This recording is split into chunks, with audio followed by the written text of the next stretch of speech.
Old Harry's Game by Andy Hamilton, starring James Grout as the Professor, Jimmy Mulville as Thomas, Stephen O'Donnell as Gary the Demon, and Andy Hamilton as Satan.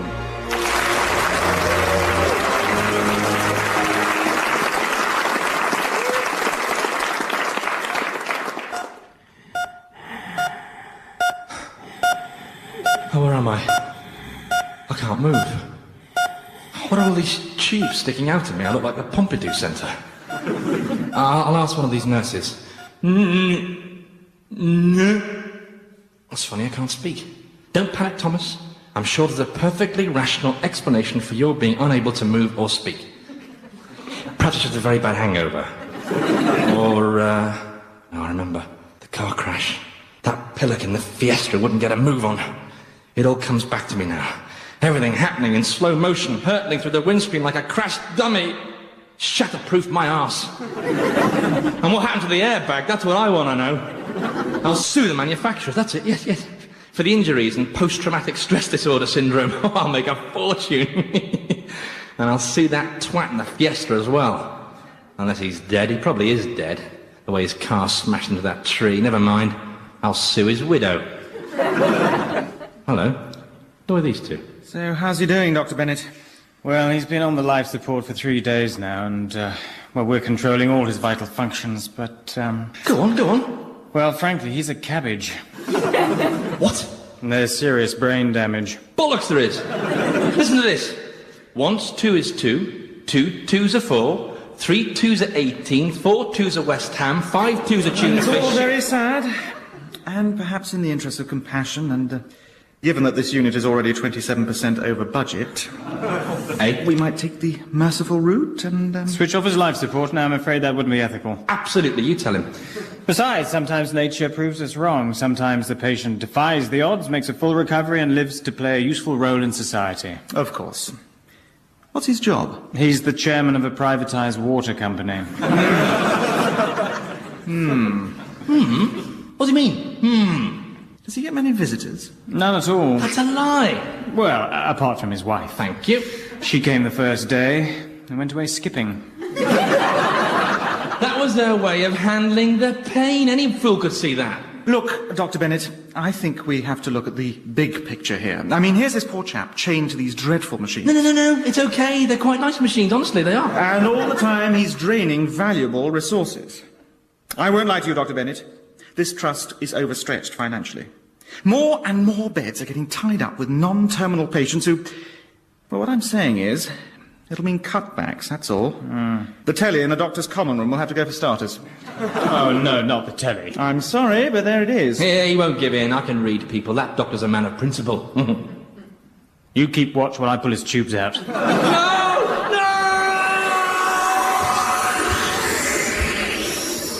Oh, no, this is it. The biggie. Yep. I must be dying. My whole life's flashing before my eyes. Yes, it... Hang on. That's not my life. I don't recognise any of these people. They're all talking Swedish. Oi! You've given me the wrong life! Bloody NHS! Hey! Oi!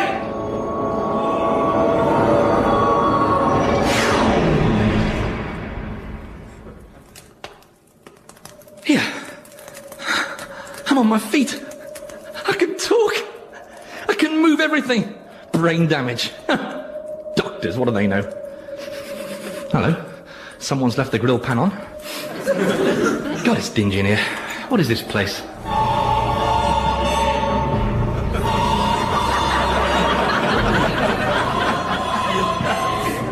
Welcome to my kingdom, Thomas. Who are you? Oh, come on, Thomas. Surely you recognise me. Well, look, does this lake of fire around my feet ring any bells? And of course, there's these 2 horns sticking out of the top of my head. Oh, you're not... Well, I'm not a talking cow, am I? You're the devil! Give that man a coconut. Indeed, Thomas. I am Satan, Prince of Darkness and Emperor of Evil. And this is one of my most venomous demons, Gary. Pleased to meet you. Gary will be looking after you for the duration of your stay, which is forever, by the way. So any complaints, just tell Gary and he'll arrange for you to be engulfed in dragon's bile. Because we don't like complaints, do we, Gary? Nope. No. Now, if we can just stop the sobbing, we can whiz through the paperwork. You are Thomas Quintin Crimp, yeah? Yes. And you were born on 18th of May, 1951. You're a British national. You're a Catholic. Oh, good. Catholics are more fun. More terror in them, yeah. And your hobbies were golf, fast cars and meeting people. I shouldn't be here. If we had a penny for every time we've heard that. Look. I've led a good life, I have. I've sat in a bath of custard for children in need. I've helped out at jumble sales. All right. Don't get worked up. I'll just check through the records. Sorry about the noise, Thomas. The lads are tormenting some estate agents. It's easy to get carried away, you know. Let's see now. 9th of February, 1959. Rescued drowning puppy from canal. Jan 63. Responsible for assisting several old ladies across busy road. June 89. Bath full of custard, etc. And... Oh, no. I don't believe this. What? Thomas, you are absolutely right. You have led a totally blameless, exemplary life. There's been some dreadful cock-up. You shouldn't be down here at all. I can't begin to apologise. I'm so sorry. Please, no problem. Well, that's very big of you. So I'm free to go? Oh, absolutely, yes. Gary here will escort you to the exit so that you can go and assume your rightful place in paradise. Thank you. No, thank you, Thomas. Hang on. There's another page here. Sorry? Oh, I must have turned over two at once. I'm sorry about that. Let's see now. April 68, collected money for orphans in Biafra and kept the money. It was an oversight. I meant to send it. But, 1979, 1984 and 1989. Voted for Margaret Thatcher, but told everyone you decided to give the Liberals a try. Come on, we all did that. June 91, cheated on wife with wife's sister. July 91, cheated on wife and wife's sister with wife's other sister. March 94, raided company pension fund and used money to invest in scheme to sell nerve gas to Bosnian Serbs. Who's a naughty boy, then? Listen, I don't know where you got all that stuff from. It's totally wrong. You're sweating, Thomas. I mean, yes, I've not led a life totally without blemish, but who has? Bobby Charlton? Yes, thank you, Gary. And I really think that perhaps there's been some administrative mix-up. I was just wondering whether maybe you've confused me with some other Thomas Quentin Crimp. I mean, I can see how busy you are. I mean, if you like, I could nip back up to earth and double-check for you. Nice try, Thomas. Now... Well, how about an arrangement? An arrangement? Yeah, you know, a sort of transaction. I mean, you want souls, right? Souls are my core activity, yes? Yeah. In exchange for me, you can have the souls of my family. My wife and 3 kids. I mean, that's 4 for the price of 1. 5, if I throw in the mother-in-law, I can leave you straight to them. I mean, they're good quality souls. Whoa. I can't believe I'm hearing this. Do you know that? I am shocked. And I'm the devil. It takes a lot to shock me. You were shocked by that business with Cantona, weren't you? Well, there's just no need for it, was there? I mean, it wasn't as if you were whispering demonic suggestions in his ear. No, well, you don't have to with Cantona, do you? Lord knows what we'll do with him when he comes down here. Bung him in with the French poets, I suppose. I don't mind if he drop-kicks Baudelaire. Can we get back to my proposal? Yes, well, I may be a repulsive, corrupting beast, but I have to draw the line somewhere, and you, Thomas, are that line. Now, I'll just conjure up a trio of slobbering demons, and they'll give you an introductory scourging while I decide what to do with you. No! Oh, I don't know. Depressing, isn't it? I mean, we've seen some pretty creepy examples of humankind, but he has to be the most odious one we've had since, what was the name of that newspaper proprietor? Oh, don't tell me. Huge, fat, like big, deep voice. Always wore a baseball cap. Yeah. Fell off the yacht? Yeah. What was his name? Maxwell, that's it. Kept telling us he'd see us in court. Yeah. Where did we bung him? In the abyss of despair. Oh, yeah. It was only just big enough, actually. Oh, just before I forget. Yeah. Demon number 4193. What, the one who's torturing Edith Piaf? Yeah. Well, we had to take him off that job. His ears started to bleed. Someone has to torment her. Very difficult once she starts that singing. Yeah, all right, look, I'll sort it, okay? Who's in this cubicle? Another new arrival, Professor Richard Whittingham. Yeah, I need cheering up. Here, tell you what, Why didn't I give him the full works, you know? The red hot coals for eyes, the white ram's head. Oh, and I know, I'll grow to a height of 12 metres and, I'll sprout wriggling serpents for hair. Be careful, though, because last time they kept nipping your ears. Yeah, I hadn't forgotten that, thank you, Gary, and this time I shall be sprouting shorter serpents. Now, watch this for a transformation. It'll scare the poor bugger witless, right? Where I go? Oh, yes!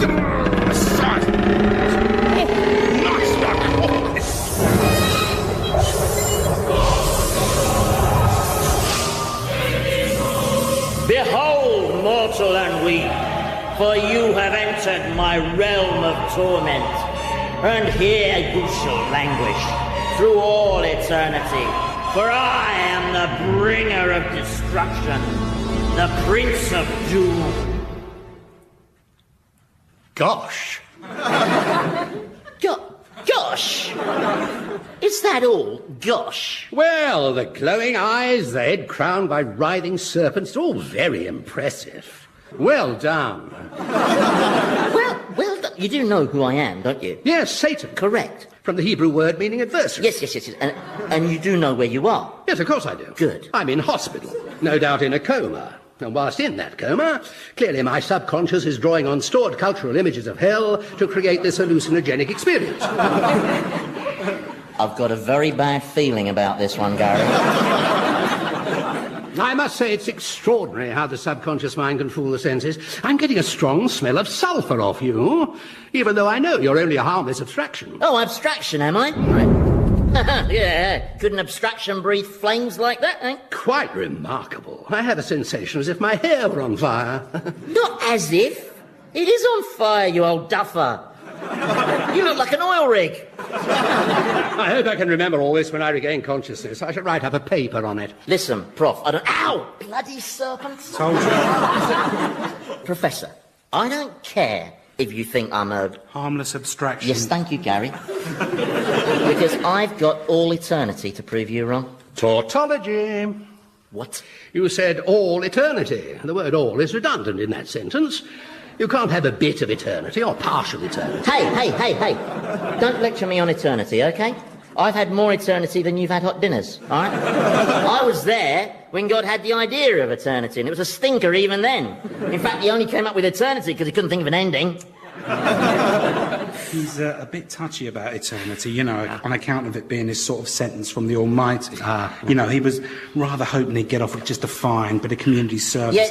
Yes, Gary, OK. Don't bother the professor with your ramblings. Oh, he's not bothering me. I know he's only a fictional manifestation. If only. OK, Gary, give me his file. Let's see what he's in for. What is he in for? I can't find anything. March 63, riding without a light on his bike. June 65, bunked into Freddie and the Dreamers concert. No. Jan 66, experienced premature ejaculation and told girlfriend it had never happened before. That couldn't be it, could it? No. No, you're right. We'd be inundated. So what is he doing down here? Looks to me like he should be in heaven. Oh, I know why. Do you believe in God? No. That'll be it. I do have spiritual beliefs, but I don't believe in an external super being. You know, the Old Testament God. Quick to anger with the white hair, that absurd stereotype. You're right, it is an absurd stereotype. But I'm afraid that's what he's like. White hair, white beard, very fierce and very vengeful. If he feels out of depth in a situation, he just starts smiting everybody, doesn't he, Gary? Yep, he's a smiter. There's a lot of anger in him, basically. And he's never really addressed the problem, has he? No. Apparently, Abraham once suggested he go for some anger counselling, you know.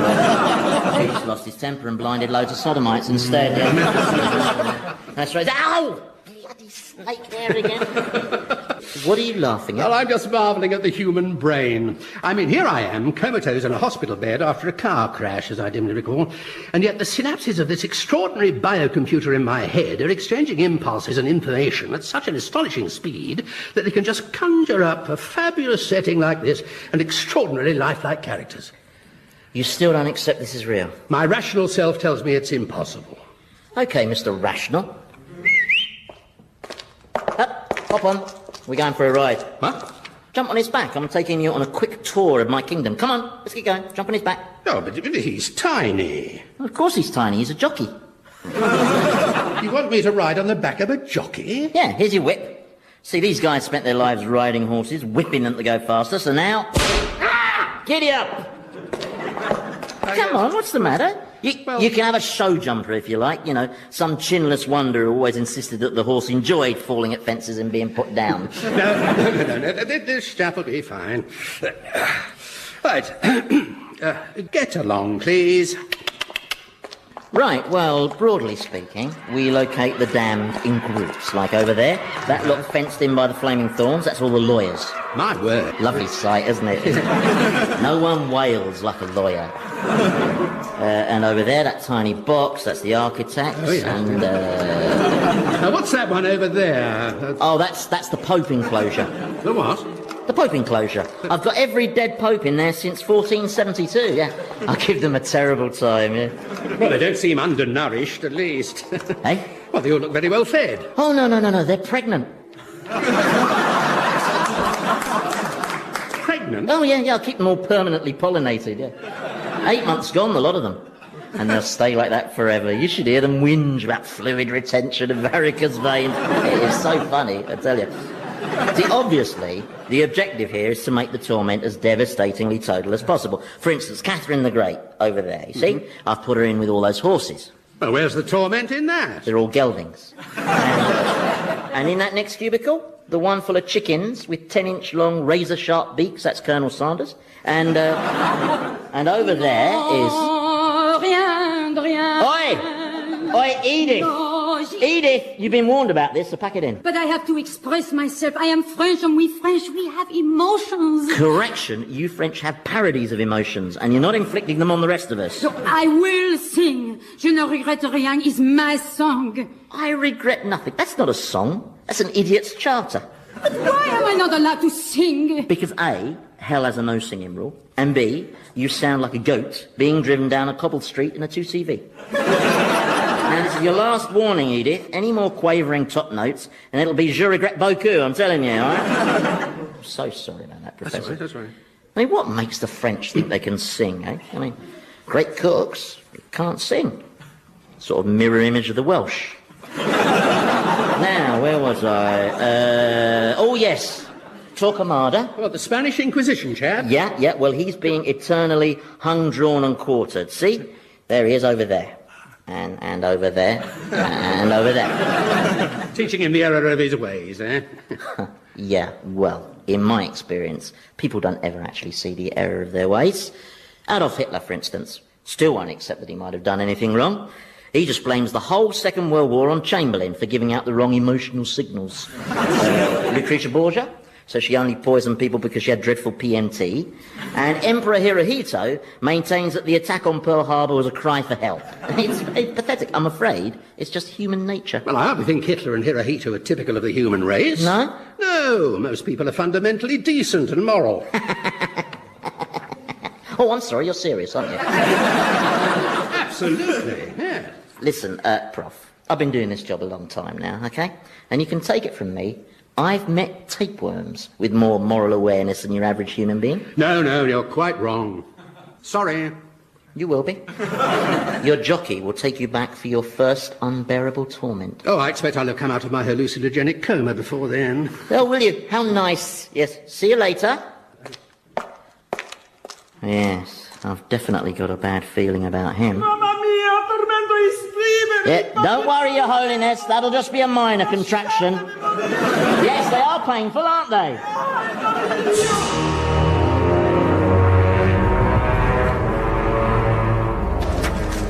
I spy, with my little eye, something beginning with F. Flames. Yeah, you'll go. I spy, That Professor Blake, yeah, how many demons did we lock him up with? 5, including that really scary one who can fire exploding bogies out of his nose. Hope they don't give him too much of a going over. Eh? I spy... Oh, I'm bored with I Spy. I'm bored with this place. I'm bored with skiing across the lake of fire with a nun lashed to each foot. That's the trouble with eternity. It's so hard to set yourself targets. Gary, Do you remember the fall when we were, given the boot from... It's going back a bit. Well, you remember when the Almighty condemned us to the underworld? Yeah. Cool, he was cross, wasn't he? He was cross. But it's funny because, although he was obviously quite angry when he banished us, I consign you to foul oblivion for eternity. I remember thinking, well, he says it's for eternity, but, things get said in the heat of the moment, don't they? And I suppose I always thought he'd calm down and relent and sort of take us back into heaven. You don't think he might take us back, do you? No. No, you're right, he'd have done it by now, wouldn't he? Yeah. Just have to make the most of it. I wish the concept of time existed down here. Why? Well, then we could write something on that calendar. Depressing just staring at a blank sheet of paper. We could have days with little circles round them, I could go to sleep thinking, I'm doing such and such tomorrow, I'm really looking forward to that. Actually, I wish sleep existed down here as well. That must be a terrific feeling, mustn't it? To be able to switch off and dream and wake up mentally refreshed as if your life was beginning all over again. Don't you wish you could sleep? No, never seen the attraction of it. It's just 8 hours of unconsciousness with a furry mouth at the end. Yeah, but you could sleep... Lord of Darkness! Lord of Darkness! What are you doing here? I thought he was being goaded by winged harpies. Well, I was, but they had a mid-air collision and I was able to escape in the confusion. A lot of recrimination going on as I left. Oh, no. Gary, go sort it out. All right. And check if they've been drinking again. Okay. Can I just say you're looking particularly magnificent, your evilness. Your horns, especially, are gleaming with a blinding majesty. What do you want, Thomas? Well, it was just, I was just thinking, I don't know if you're aware of this, but your cause on Earth is not being promoted very successfully. There are certain individuals who worship you, it's true, but they tend to be sad people from the suburbs who use you as an excuse to shag each other inside stone circles. You see, what you need is somebody with business experience to put together a strategy so that soon your followers would increase in number until the world of man was in your all-powerful thrall. Of course, it's just an idea. It's a very interesting idea, Thomas. Thank you. Oh, obviously, you'd need someone on the ground, so to speak, to oversee the global media game plan. Yes, of course, yes. Someone with business experience, you say. Now, who could that be? Well, this is just an idea. How about me? I could be your representative on Earth. It's a very attractive proposition, Thomas. Yes, really, yeah. However, it's not quite as attractive a proposition as having 200 lobsters attack your testicles. No. Oh my God!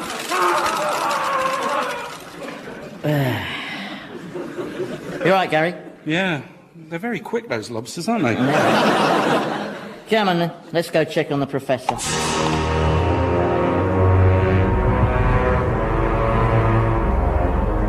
That's really fascinating. And what other skills do you need? Ah, hello there. Just having a chat with these fellows. I had no idea there was so much involved in being a demon.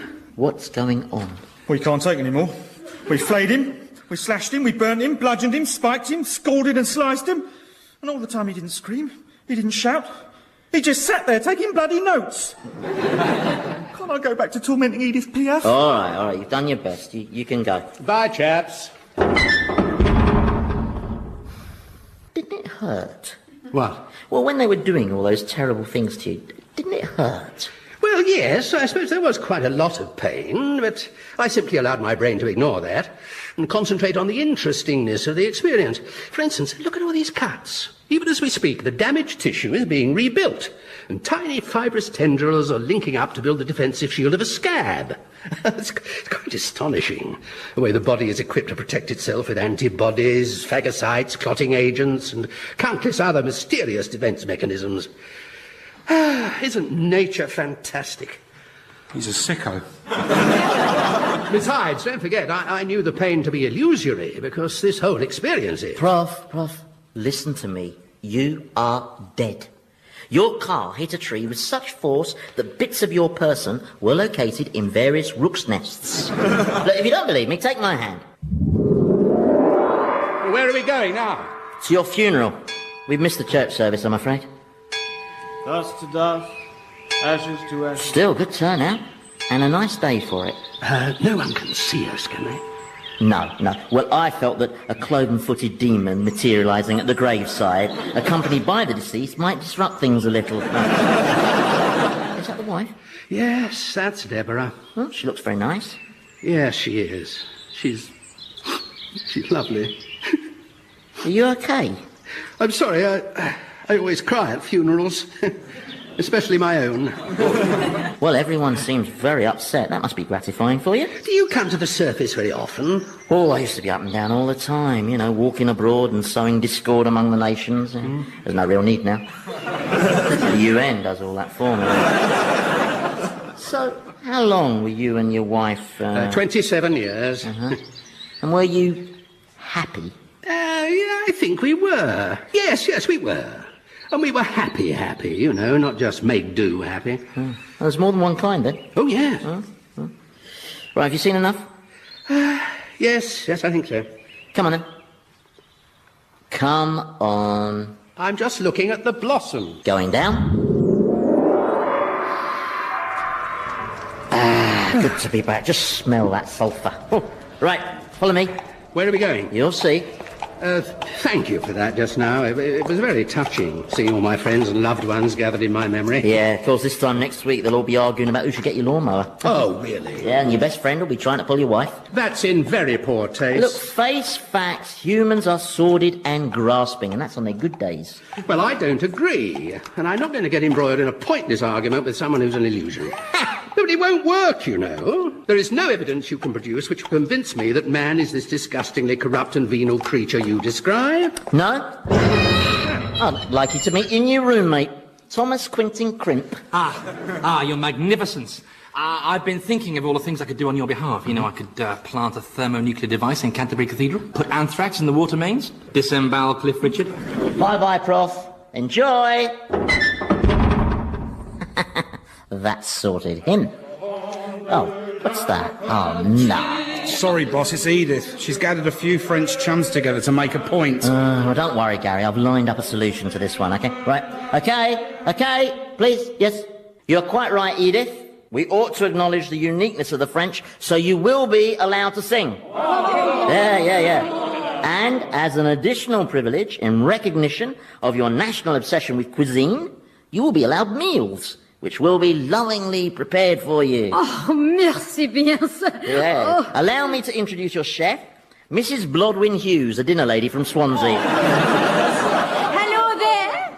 It's boiled sweet today. Now, form a queue and no pushing in now. There you are, Gary. I think you'll find that should stop them singing. And if they leave any of the boiled swede, then force feed them, obviously. Right. What are you doing?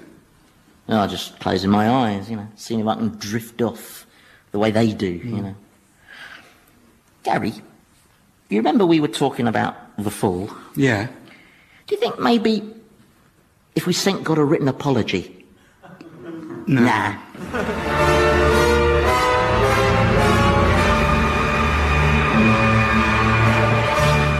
Old Harry's Game featured Andy Hamilton as Satan, James Grout as the Professor, Jimmy Mulville as Thomas, and Stephen O'Donnell as Gary, with Philip Pope, Penelope Nice, and Jasper Jacob.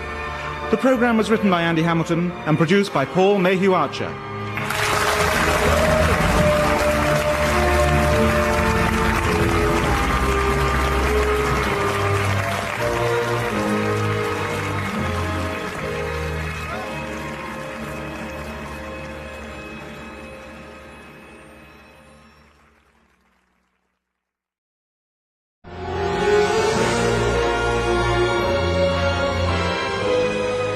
Old Harry's Game by Andy Hamilton, starring James Grout as the Professor, Jimmy Mulville as Thomas, Stephen O'Donnell as Gary the Demon, and Andy Hamilton as Satan.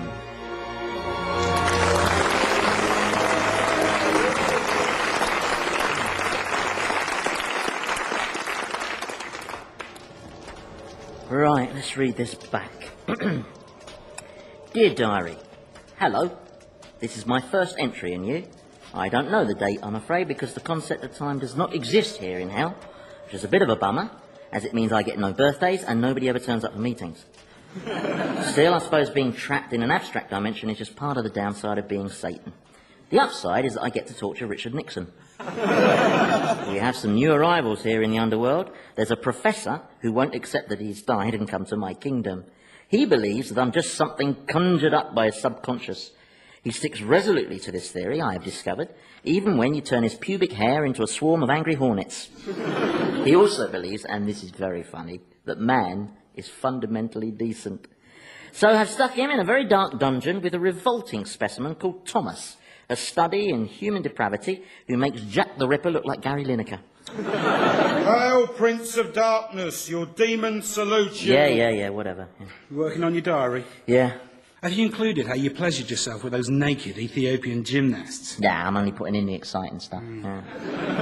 You haven't seen the Red Hot Pokers, have you? I can't find them anywhere. Have you looked in Richard Nixon? No, there's none there. Well, apart from the one that's stuck there. Oh, right. You know what's really depressing about starting this diary business? No. Well, when mortals write their diaries, right? One day their pet dog gets knocked down. The day after that they meet someone and fall in love, you know. Their lives are full of surprises.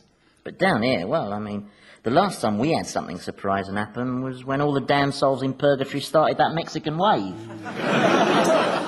Yeah, I've had a brilliant idea. Really? Yeah, well, I was thinking. We got most things down here in hell. Pits of despair, circles of damnation, various lakes of fire. What's the one thing we haven't got? What? A golf course. A golf course? And what does hell need a golf course for? To torment people with.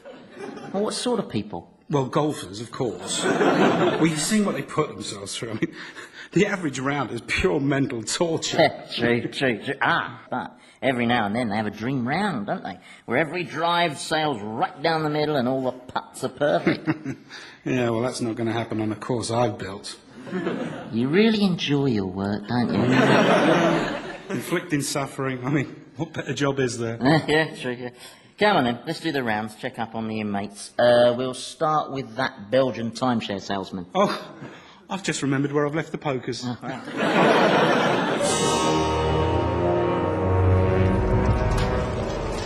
I'm sorry, Professor. You're going to have to run that by me again. But what I'm saying is that none of this is real, in the sense that you might use the word real. So I'm not really here in hell? No. Right, so where am I exactly? Well, you're nowhere. This is all a creation of my subconscious. You only exist in my imagination. Oh, right. Well, how do you know that this isn't all a product of my subconscious, and that you're not a figment of my imagination? I mean, I could easily be imagining you. I bet I could probably put my hand right through you if I tried, like a ghost. Come on, stand up, see if I can do it, come on. I'd rather not stand, if you don't mind.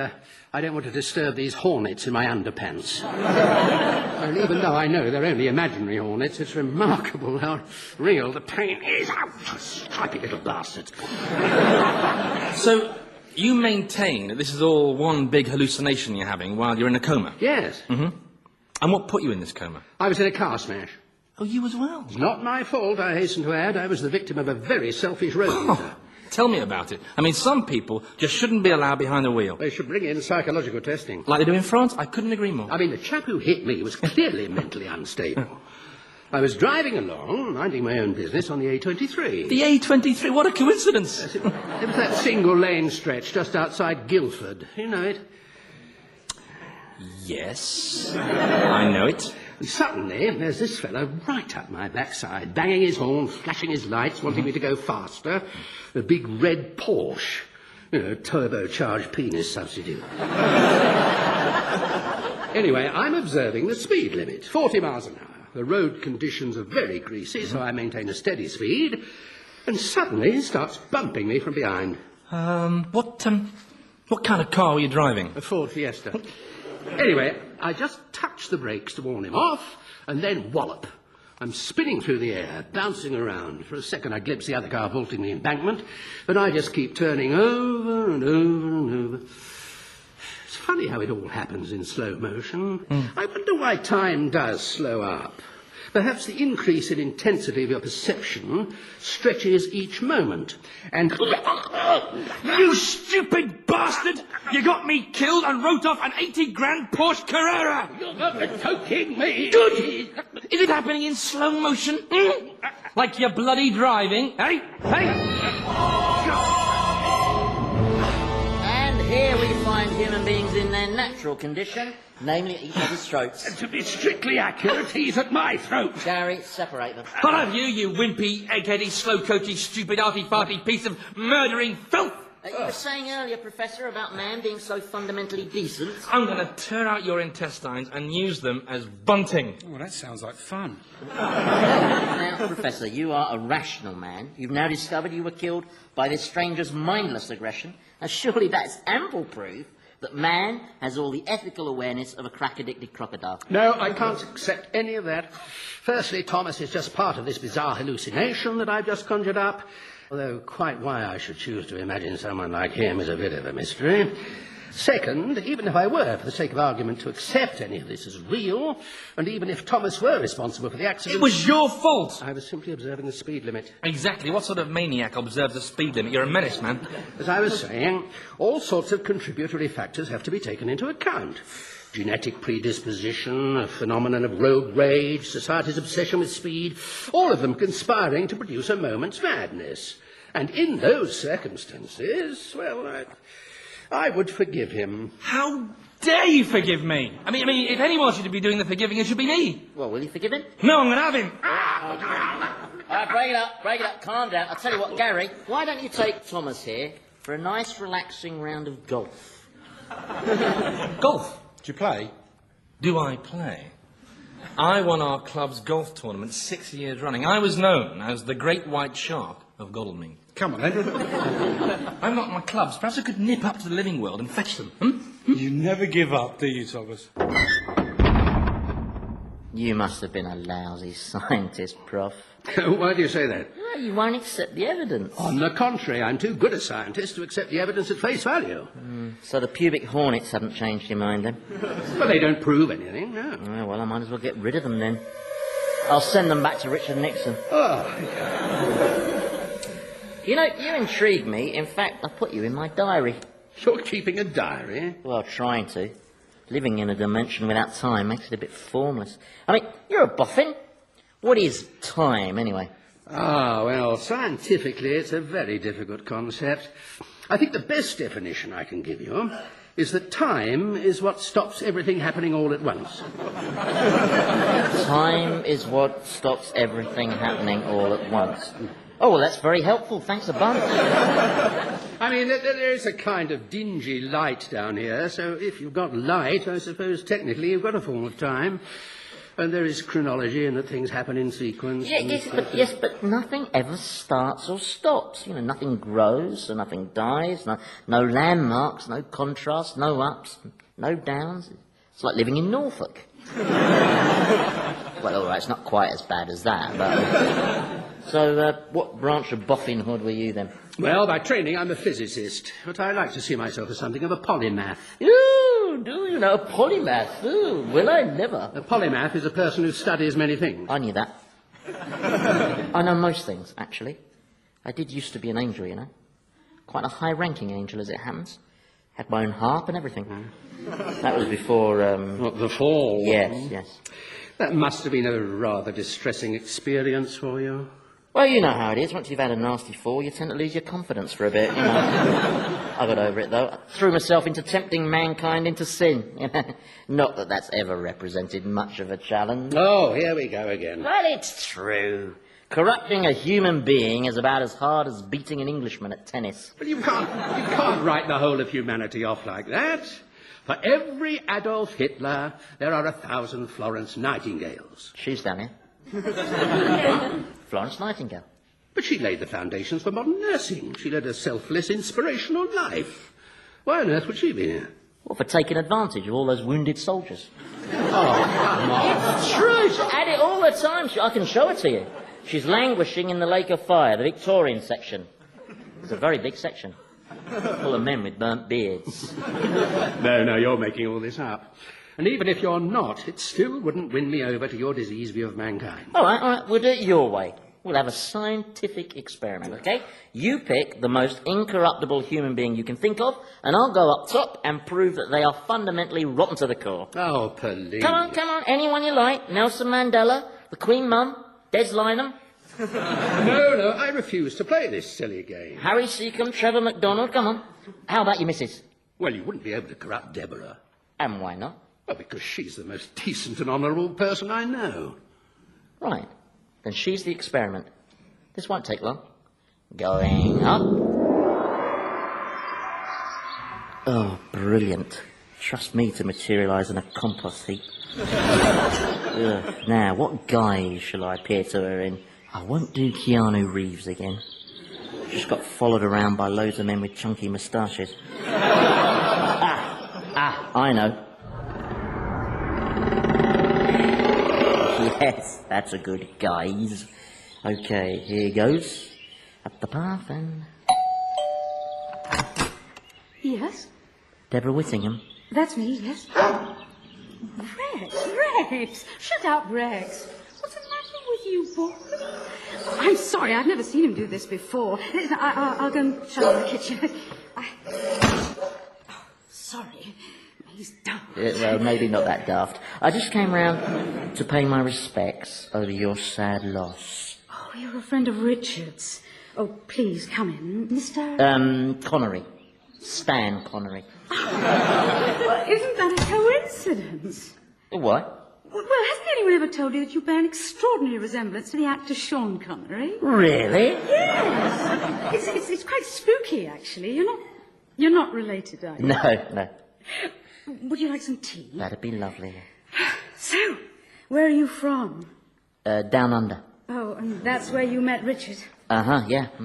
Oh, he loved those research trips to Australia. You know, I keep expecting him to walk through that door. Hasn't really hit me yet. Though goodness knows what it'll be like when it does. When I finally realise he's gone. Well, he's not gone, really. Oh, so you believe in an afterlife, Mr. Connery? I put money on it. Oh, it must be wonderful to be so certain about things. One of Richard's great assets. Certainty. Yes, it is. Was. Who are those unattractive individuals? Oh, just some local yobs. They're constantly coming here making a nuisance of themselves, shouting abuse, urinating on my lawn. I'm an easy target, I suppose, a woman on her own. I mean, I've tried calling the police, but they're useless. Good grief! What? Well, they're all running away with flames shooting out of their ears. Oh, yes. Well, that's not something you see every day, is it? Well, what an extraordinary thing. What do you think caused that? Well, who can say? Oh, well, good riddance. I don't know. We're turning into a yobocracy, Mr. Connery. It's everywhere. I mean, take that aggressive lout who ploughed into my poor husband's car. If there is an afterlife, I hope he's very, very painful. Oh, I wouldn't worry. I'm sure he's getting what he deserves.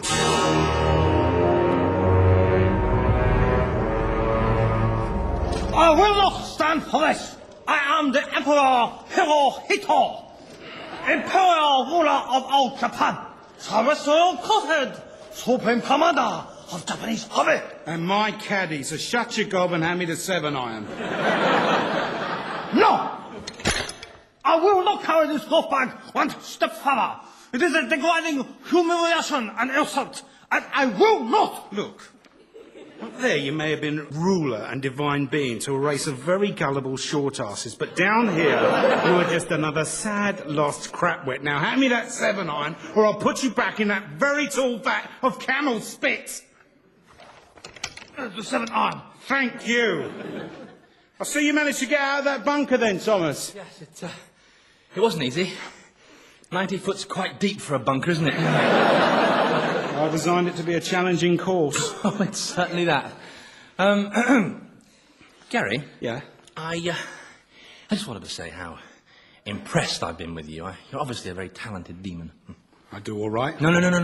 Don't sell yourself short. I've seen you in action. For instance, I watched you with that disc jockey, welding shut every orifice. Sparks flying from your trident. Very impressive, I said to myself. Thanks. Of course, that professor chap, he wasn't so impressed. He said it was just a cheap trick. Did he? Yeah, quite dismissive about you, he was, in fact. Said Satan was the organ grinder and you were very much the monkey. He said that? Oh, yeah. Bit cheeky of him, really, because with your magnificent powers, you could probably do something really horrible to him, couldn't you? Uh-huh. I mean, you could probably arrange for a nuclear explosion in his bowels or something, couldn't you? Nice one. Yeah, or you could insert a shoal of piranha in his gut that would devour him from the inside out. You could do that, couldn't you? Yeah, I could probably manage that one, yeah. In fact, I bet if you put your mind to it, you could annihilate that smug, patronising, speed limit observing, over-educated ninny, disperse him into a billion tiny fragments of shimmering flesh dust. Oh, stop it, you're getting me turned on. Right, here goes. Oh, just made it onto the green. Yeah. You putt first. You're nicely positioned there. Yeah, but I don't think I'm likely to sink the putt somehow, do you? Why not? Because there's no bloody hole in the green. Well, it's not an easy shot, I grant you. It's impossible. It's ludicrous. Look, you've got a flag with a pin, but no hole. All right, I'll putt first. You cannot get a ball down a hole that isn't... Where did that hole come from? Eh? The hole just appeared in front of your ball. Yeah, well, you've got to know how to read the greens. It's got nothing to do with reading the greens. Look, just putt, Right, okay? right. I will. My putting's my strong point. Here I go. Where's it gone? The hole's disappeared. It was there a moment ago. It's not fair. Catch up with us on the next tee. Come on, Hirohito. But I'm raising this with the club captain.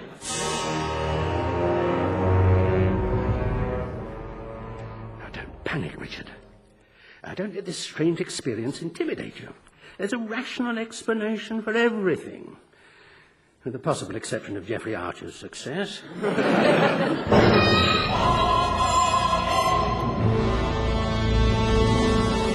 Well, Prof, I did it. Did what? Corrupted your missus. You look exactly like Sean Connery. Hey? Oh, that's right, I forgot to change. Hang on. That's better. Nice to have the old hooves back. I don't know how you lot can stand having toes. Fiddly, messy little things. It's like having frayed feet. What have you done to Deborah? I didn't do anything to her. Oh, good. I did something with her. What? Oh, come on. I don't have to spell it out for you, do I, Prof? I did it with your wife. You know, the dance of the bouncing buttocks. I've got it on video. I'll show it to you if you like. No, that won't be necessary. I think my experiment successfully proves that even within a paragon of virtue like your Deborah, there lies the usual septic tank of depravity. No, I'm not going to listen to this. Take your fingers out of your ears. I'm telling you, me and your missus went upstairs and played hide the sausage. It wasn't difficult. As soon as I gave her the money, she just came across with the goods and that was it. Money? Yeah. What, you offered her money to... That's right. £500,000. I mean, basically it was a shortcut because I couldn't be bothered to chat her up. Such a waste of time, isn't it? All that sitting there pretending to be interested in them as a person. What's so funny? Oh, well, I think your sick little experiment just invalidated itself. How? Well, you see, I never earned much of a wage. The faculty was always starved of cash. And I didn't get much from that tiny bit of TV I did. I bet you presented programmes for the Open University. That's right. Thought so. Could tell from the haircut. So, in short, we've no money put by, and Deborah's mother is in a nursing home. So if a stranger came by and offered an extraordinary amount of money which would secure a high standard of care for her poor mother, well then, performing the sexual act in those circumstances would have a rather high moral purpose, wouldn't it? Whoa. And then there's this Sean Connery thing. Eh? Well, frankly, Deborah's always had a thing about Sean Connery. And that, plus the money business, you've hardly proved she's corrupt. I mean... Look, I only chose Sean Connery at random. No, I'm sorry. Oh, all right, play your way. We'll have another experiment. She'll get offered no money this time, and I'll be ugly. In fact, I'll show you how ugly. Here I go. I'll have the legs of a sumo wrestler, the body of David Mellor, Jack Charlton's neck, Michael Portillo's lips, the nose of the late Golda Meir, the eyes of Jeremy Beadle, and the hair of Arthur Scargill. All topped off with the colouring of Robin Cook and the voice of John Major. And thus disguised as the most physically repulsive person imaginable, I shall prove that, sexually speaking, all human beings are anybody's for a sherbet dip. Oh, yes. Going up. Right. Here we go. Hello. Oh, you poor man. Have you been in an accident? Oh, come in, lie down. I'll call the emergency services.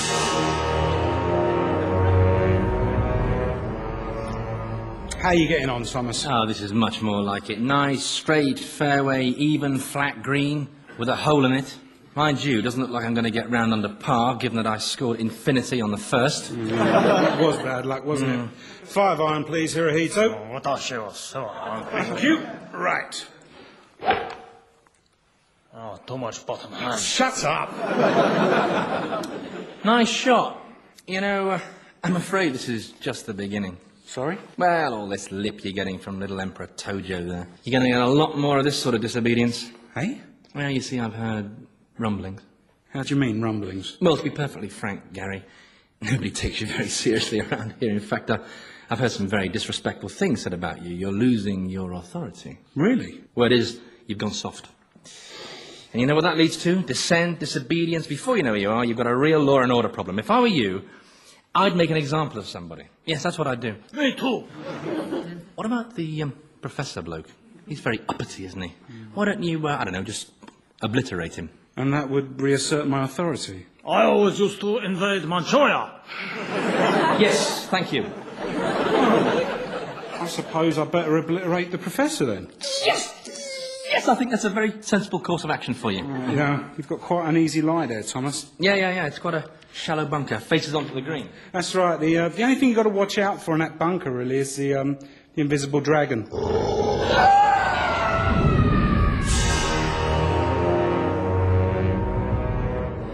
It's an interesting phenomenon, though, isn't it? I mean, why is my subconscious conjuring up a fantasy where Satan lays siege to my wife? I mean, what does that say about me? I must be pretty sick to imagine all this. Unless I'm not imagining it. No. A fire and brimstone hell is an absurd notion. I mean, apart from anything else, it would involve Jehovah's Witnesses being right.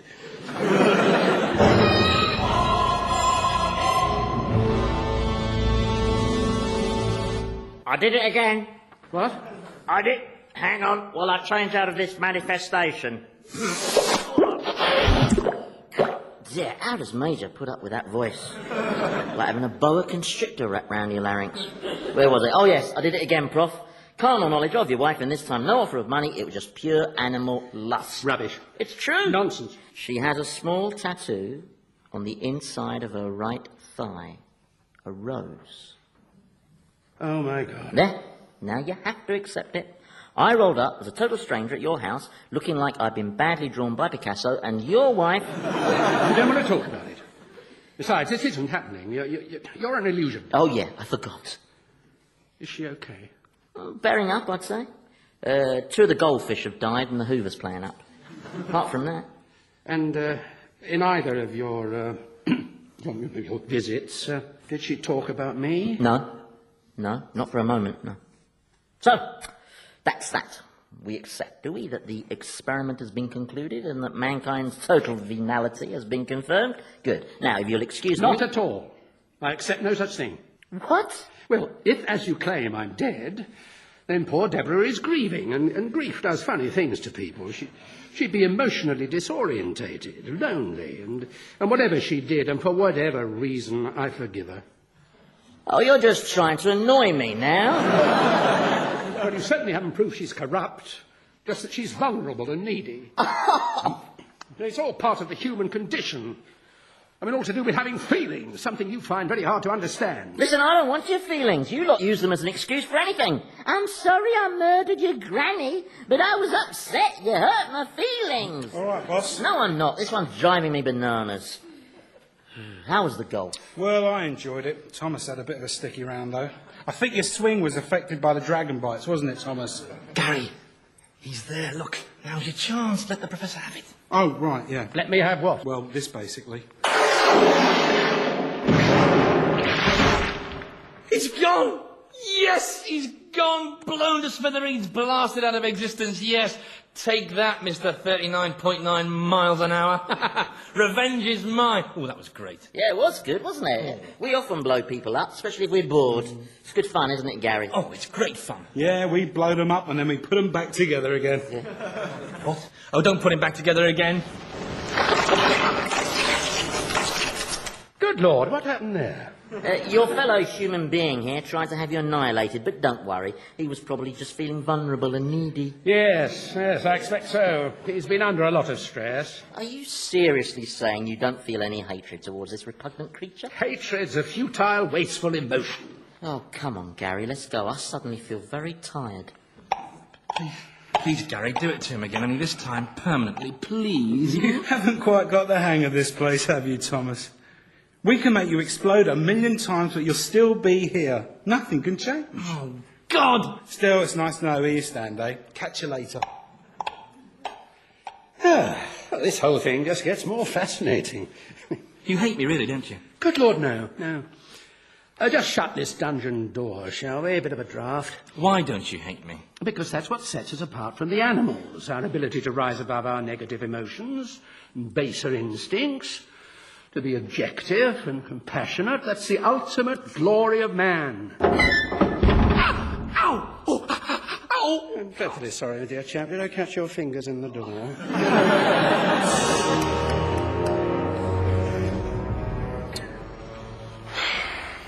You all right, Prince of Darkness? What's the matter? Oh, it's this diary. I've got nothing to put in it. Yes, you have. You slept with the Professor's missus twice. You proved how utterly vile humans are. Professor doesn't think so. Well, you proved it to yourself, then. No, I didn't. You mean she didn't? No, I just said she did, to see if I could shake those nauseating convictions of his. No, the first time, when the Sean Connery lookalike offered her all that money, she just slapped me. And the second time, all she gave me was some tea and biscuits in the name of a good cosmetic surgeon. I was going to proposition her, but she started talking about the Professor and how she missed him, and I don't know, I just couldn't bring myself to do it somehow. So you didn't do anything, then? Well, I tried to fix her Hoover, but... But how did you know about the tattoo? And she told me about it. She had it done on their honeymoon. She was reminiscing, and then she started to cry. It's a lovely sound, isn't it? Funny thing is, Gary, as I sat there on a sofa, just for a moment, I thought, I wonder what it would be like to have someone to come home to. Someone who'd give you tea and biscuits, who'd miss you when you weren't there. Oh, makes your blood run cold just thinking about it. Yeah, I'm sorry about that, Gary. Must be going soft. Now, I've got a cure for that. It's very simple. You have to make an example out of somebody. Richard Nixon? I'll fetch the pokers.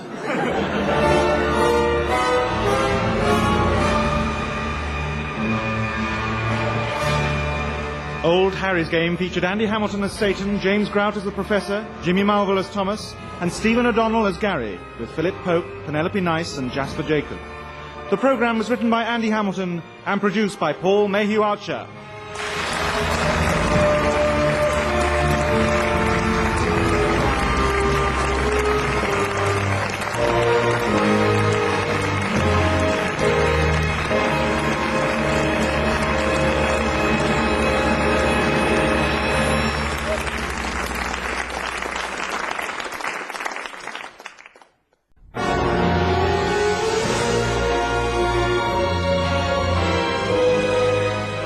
Old Harry's Game by Andy Hamilton, starring James Grout as the Professor, Jimmy Mulville as Thomas, Stephen O'Donnell as Gary the Demon, and Andy Hamilton as Satan.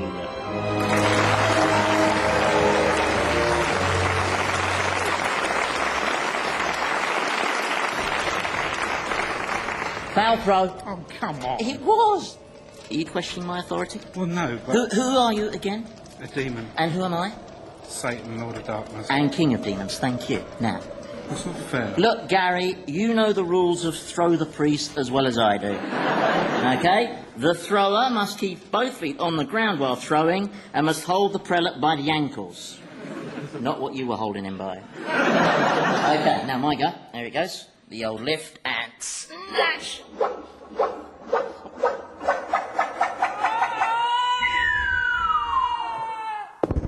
Yes! Oh, look at that. Well, that's not fair either. Well, what now? Well, how come you got to throw Cardinal Richelieu, a comparatively light Frenchman, when I had to chuck that big fat Greek Archbishop Makarios? Well, that's just the luck of the draw. What, like the last time we played? I ended up throwing an Ayatollah. So what's your problem there? Well, Ayatollahs don't travel so far, do they? It's those beards. Too much wind resistance. Oh, forget it. I can't play with you in this, mate. Well, let's play something else. No, I can't be bothered. I know, blind man's bluff. With a real blind man. No. Well, we could get Robert Maxwell and use him as a bouncy castle. You know, jump up and down on him until it really hurts. Well, it's hardly a game, is it? No, more of a duty, really. Well, why don't you go up top and appear before some mortals? You haven't done that for a while. Nah, it was embarrassing last time. Everyone just walked straight past me and assumed I'd been returned into the community. Could pour molten lead over Martin Luther? I don't really like torturing Puritans. You can never be sure they're not secretly enjoying it. You could possess someone. Who? Dunno. Eric Cantona? Nah, not again. Too easy. I know. I suppose we could go for a chat with the Professor some more. Oh, must we? Well, why not? Well, he's always so positive and cheerful. It's depressing. We've never had anyone arrive down here and be like that. Exactly, which is why I have to put a stop to it. He's put a dent in my 100% home record. I've got to break him, demolish that puke-making humanism of his. What's humanism? Oh, it was very big in the Renaissance. All the arty trendies started going around congratulating themselves on being rational. Is this humanism why the Prof believes that man's glory is his progress towards civilization and knowledge? He said that? Yeah. Oh, bless him. Still, you've got to admit, the Professor has improved the standard of conversation around here. Meaning what? Well, not meaning nothing. It's just, it's nice to talk about topics other than whether we should damp course the abyss, that's all. I mean... Well, it needs doing, and it'll be a bigger job if we leave it. I know. Come on, let's pay the proper visit. I want to check up on that scumball Thomas while we're there. Oh, and bring Fido along. I want them to meet him. All right, but look, can we just have a quick go on Maxwell first? All right, then. Captain Bob! Oh, no. Afraid so. Basically me first. Right, then.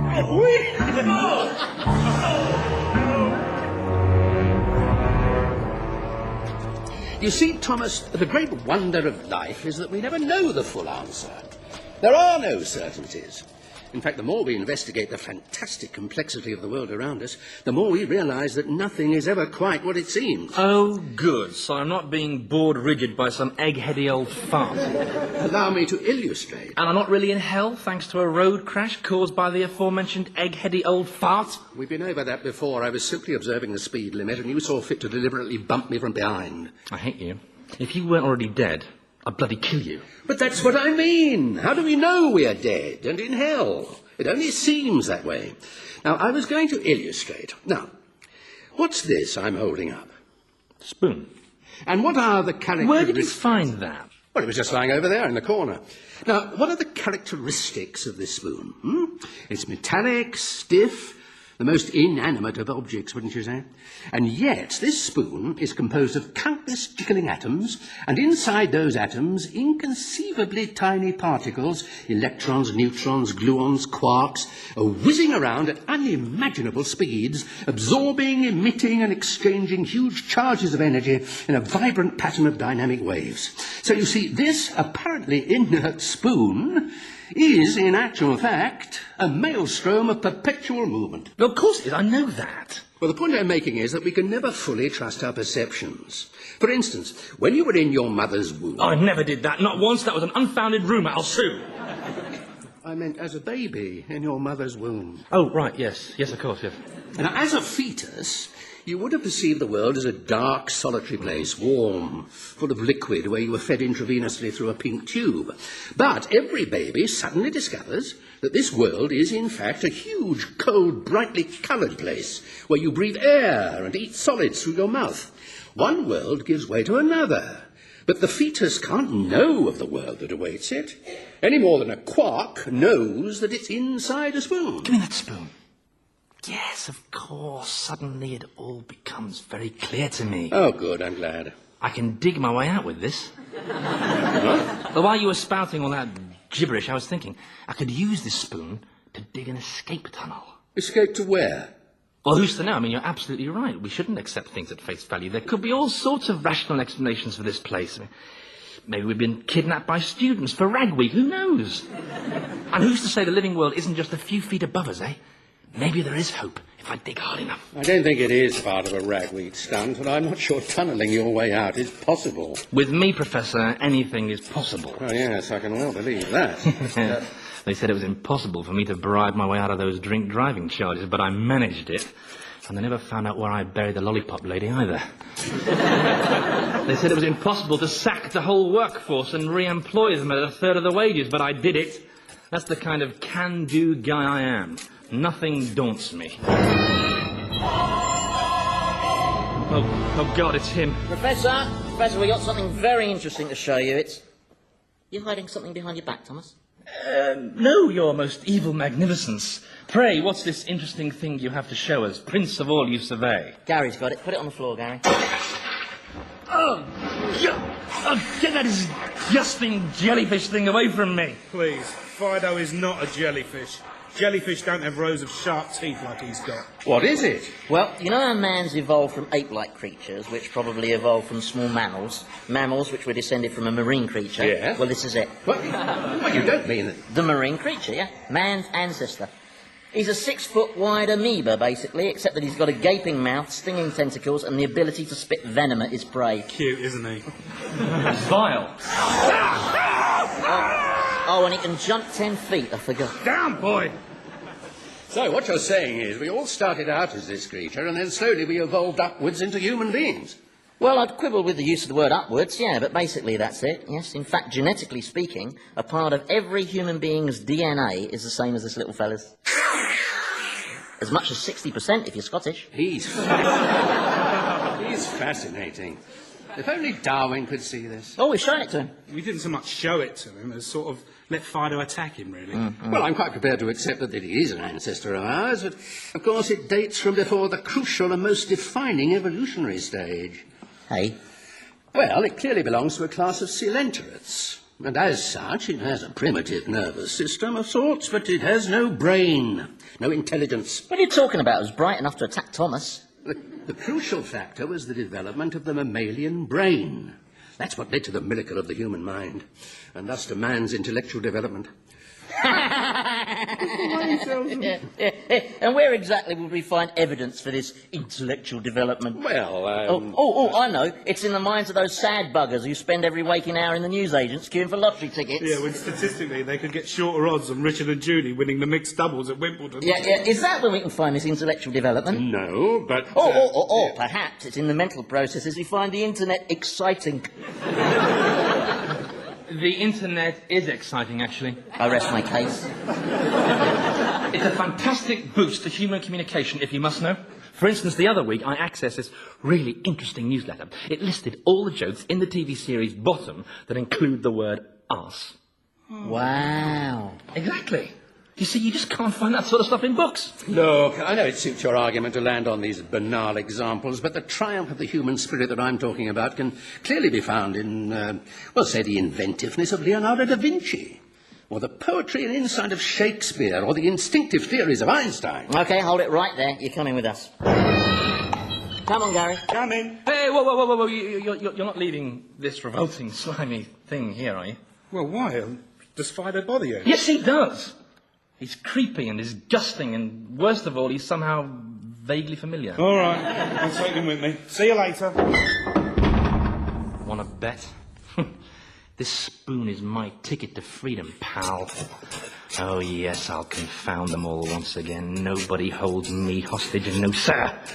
They'll see Thomas Quentin Crimp will triumph yet... Oh, sod it, I've bent me spoon.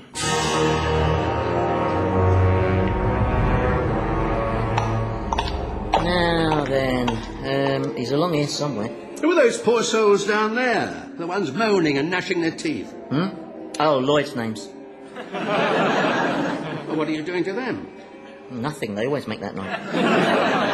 Now, don't get too near to Fido, Professor. He's not really suitable for a pet, you know, Gary. Why not? Well, partly because he's not house-trained, but mainly because he's a carnivorous mutant amoeba. And he looks stupid on that lead. Here we are. Oi! Renaissance man, you got company. Leave me alone. My God, it's Leonardo da Vinci. Who wants to know? I recognise you from your self-portrait. Really? Oh, yes, it's a wonderful likeness. I'm a great admirer of yours, Mr. Da Vinci. I've seen all your paintings and those fantastic anatomical drawings and... Well, I know it's a cliché, but I still find myself transfixed whenever I look at the Mona Lisa. Oh, yeah, that bitch. Well, the smile that you captured, it's astonishing. It just draws you in. All I asked her to do was to show a bit of cleavage just to make the thing a little more commercial, but would she? No, miserable cow. The professor here feels you embody the grandeur of the human spirit, Leonardo. Isn't that right, Professor? Yes. I never got a penny for my helicopter, you know. Sorry? I drew a design for a helicopter, with the rotor blade and everything. Did I ever see any royalties? No frigging highly. Well, I mean, great artists rarely get the reward they deserve, you know. Well, you can say that again. The jobs I created in Florence for stonemasons and scaffolders, and did I get a thank you? No, sir. They booted me out of town, accused me of committing sodomy with Botticelli. Botticelli? He's another artist. Oh, sorry, I thought it was a product. Well, I think you've received a lot more recognition than you realise. You're seen as the moving spirit of the Renaissance. Oh, yeah, the Renaissance. What a waste of time that was.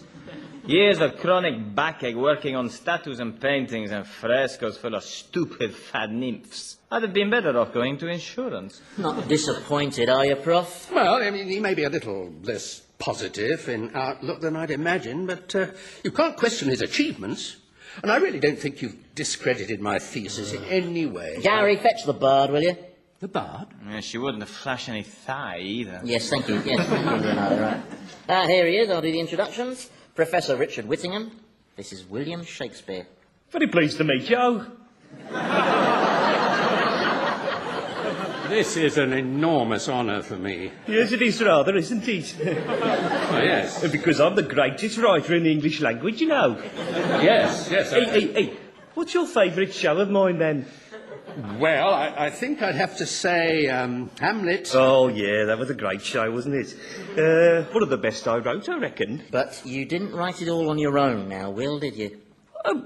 Well, I might have had a little bit of help. I think you had quite a lot of help on all your plays, Will. There was creative collaboration, yes. Oh, this is fascinating. Who did you co-write with? Was it Bacon or Marlowe or Ben Jonson? No, it was my mate Trevor, actually. Trevor? Trevor Murgatroyd. So why didn't this Trevor chap's name appear in any of the folios? Well, Trevor had a full-time job driving the plague carts, and he didn't want his boss to know he was moonlighting. But, you know, I wrote the bulk of it. Well, you should be very proud. I mean, so many wonderful passages. Oh, that this too solid flesh would melt and thaw and resolve itself into a dew. Yeah. Did you write that? Resolve itself into a dew. No, I think that was one of Trev's, actually. To be or not to be? That's another of Trev's, yeah. Yeah, he was dead good at that morbid stuff. I was more of a gags man myself, you know. The business with the donkey's ears. That was me. Very funny, that. So what happened to this Trevor? Well, it was a bit unfortunate, actually. See, he cut some of Burbage's lines during some rehearsals of Cymbeline, but there was a bit of artistic difference, and so Burbage stabbed him. What? You're not seriously telling me that an actor would kill someone just because they cut some of his lines? You have not worked in the theatre, have you? That's awful. I mean, was the murder reported? Well, we would have done, obviously, but Burbage was a very big draw at the box office, and with all those pre-sales, well, you know how it is. So where's this poor fellow buried? Oh, we didn't bury him. Oh, no, the props boy stuck him on a long stick, and for years we used him as the ghost in Hamlet.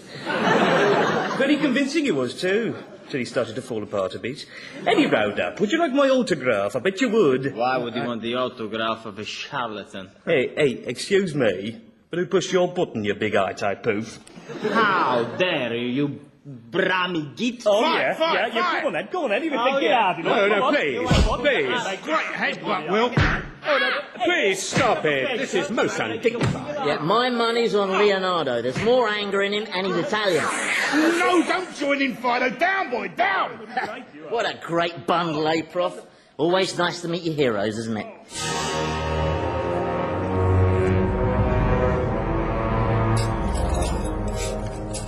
Come on. You can do it. Keep digging. Prove them all wrong again, all the snipers and the doubters and the backstabbers who keep making out you're paranoid. Hello? Anybody there? Get out! Go on. You can't come down here. This is my escape tunnel. Yes. Good grief, this tunnel must be 500 yards long. It's pretty impressive with just a spoon, eh? Look at the state of you. You're covered in cuts and grazes. You better stop for a rest. Rest is for wimps. Oh, but Thomas... Look, will you just leave me alone? Can I do anything to help? Yes, you could stop breathing. Your spoon's bent. I'm aware of that, thank you. Do you like Shakespeare, Thomas? Nah, lots of attention seekers strutting around in tight at taxpayers' expense. Why? Oh, nothing. I just met him, that's all. But I didn't actually meet him. The sublime individual we know as Shakespeare was butchered by his leading man and then used as a prop. His satanic majesty took me on a tour of my heroes. Leonardo da Vinci was a whinger. Mozart just rolled on the floor, having a tantrum. Still, it was nice to meet Alexander Fleming. Though it was something of a disappointment to learn that he was driven to discover penicillin because he couldn't face telling his wife he had the clap. I don't know. Who could imagine that so many great minds could be so small? Well, what are you so bothered about? According to you, this whole experience is just one big illusion, isn't it? Yes. Are you sure I can't help? Positive. You just watch. You see, you're one of life's watchers, whereas I'm a doer. This isn't the only tunnel I've dug, you know. There are others, decoy tunnels, to confuse the enemy, throw them off the scent. Perhaps I should booby-trap them. You don't think you're getting a little obsessive about this? You've been talking to my wife, haven't you? No. Yes, you have. That could have been her talking. Don't you think you're being a bit obsessive? It's only the parents' egg and spoon race after all. Is it really necessary to take amphetamines? But I won, though, didn't I? By 4.5 yards. She never understood about me being a winner, you know. No. You have to compete every second of every day just to stay ahead. And it never stops. Never. It's like being a hamster in a bloody wheel, and the wheel just keeps turning faster and faster. All right, let it all out. You have a good cry. I'm not crying. Winners don't cry. It's just I'm allergic to spoons. Oh, right. I see. Can you see that? See what? Down there, the end of my tunnel. It's getting brighter. Are you sure? Of course I'm sure. When I get out of whatever this place is into whatever is up there, I'll send you a card. Right, thank you. You'll know it's for you. It'll be addressed to loser. For let us not forget, vengeance is mine, saith the Lord. Oh, this one's a biggie. Hallelujah, yes indeed. There he goes. We can run from his sword of wrath, but we can't hide brothers and know he's watching us. Hallelujah. Great throw, Gary. Yeah, but just a fraction short of my winning distance. Hard luck. Yeah, well, that wasn't fair. Sorry. Well, you recorded that winning throw with the Tibetan child priest. He was a very big child priest. Can't you control that stupid thing? Don't get him upset. You've made him fall off his perch now. Where are you off to? Well, by my reckoning, our professor is hovering on the brink of the precipice of despair, so I'm just going to give him one last push. Back in a bit. Yeah, back in a bit. I don't know, boy. He spends more time with that professor than he spends with us, doesn't he? Are you hungry, my lovely? Are you? Would you like a bit of Robert Maxwell? Would you? Come on, then. Come on. Not too much, though, or you'll be sick.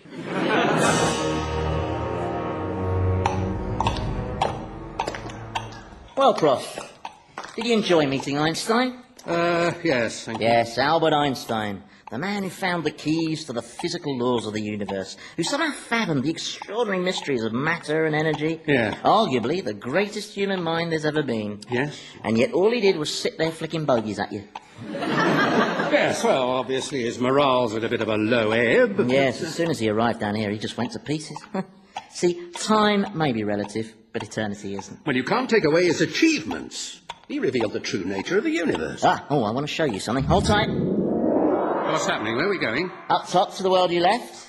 There, we've arrived. Well, this doesn't look very familiar. Where are we? We're inside a nuclear reaction.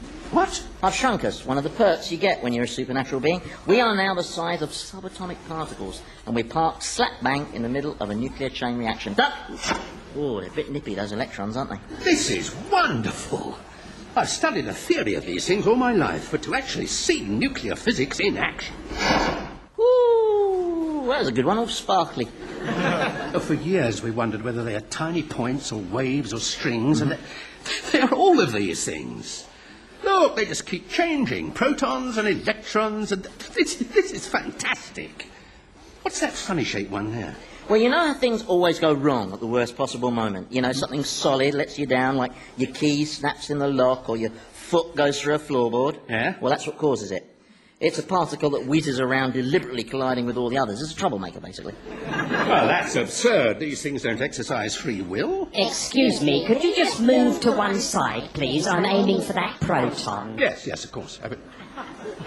They talk! Yes, they talk. Well, they argue, mostly. You know, over who should fuse with who, falling out all the time. They're very temperamental. Amazing. It's funny, isn't it? All that time as a scientist, you were looking for some idyllic order and symmetry, and the truth is, the universe is powered by conflict and vandalism. Bit of a letdown, eh? Not at all. We got the basic components right, and that was Einstein's glory. Without his genius, man might never have gained access to this world. Yeah, come on. We better go before the explosion. What explosion? Well, this is all happening inside an atomic bomb. Only a small one, mind. Good Lord. It's a secret underground test by the Chinese. Then they're going to sell the technology to Saddam Hussein, who'll use it to nuke the Marsh Arabs. What? Well, he was going to gas them again, but the British had run out of parts, you know, and you're only as good as your supplier, aren't you? If you don't believe me, I can arrange for us to watch it being discussed at one of Saddam's cabinet meetings. Though they're not as much fun as they used to be. He's run out of relatives to shoot. He used to get through 2 or 3 per session, but... Can we go, please? I've seen enough. Oh, there goes the bomb. Nice to see Einstein's work being put to such practical use, isn't it? Come on. Witnessing atomic explosions from the inside always gives me a bit of an headache.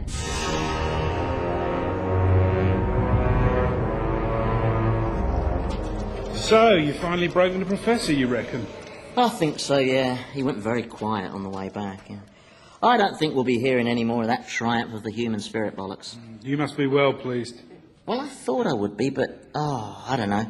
Still, you'll be spending less time with him now, eh? You should have seen his face when he saw all those atomic particles, though. He was full of, what do they call the emotion? The one where they have that strange, sloppy smile that looks like someone's stolen their brain. Joy? That's it. Hey, I'm glad I'll never go through that, eh? Well, who needs it? Not us. Oh, by the way, I lost Fido. Oh, I'm sorry. What happened? Robert Maxwell ate him. Oh, no. I've got to get Maxwell back, though. Oh, I should hope so, yeah. Incidentally, Gary, this isn't meant as a criticism or anything, but, haven't you been neglecting the punishment of the loathsome Thomas a bit? Eh? Well, it's just you don't seem to have been tormenting him recently. Yes, I have. I left that spoon there. Oh, yeah. Sorry, I forgot, yeah. The spoon was a belter. Yeah, it's nice and economical, isn't it? Tormenting them with their own personality. How far's he tunnelled now? Bloody miles. I think he's about to come up in the living world, but by my calculations, he should be emerging in the lake of fire about now. There he goes. He's a good screamer, isn't he? Yeah, well, he'll be horribly charred and burnt, of course, from the backdraft. We'll go taunt him, shall we? And why not?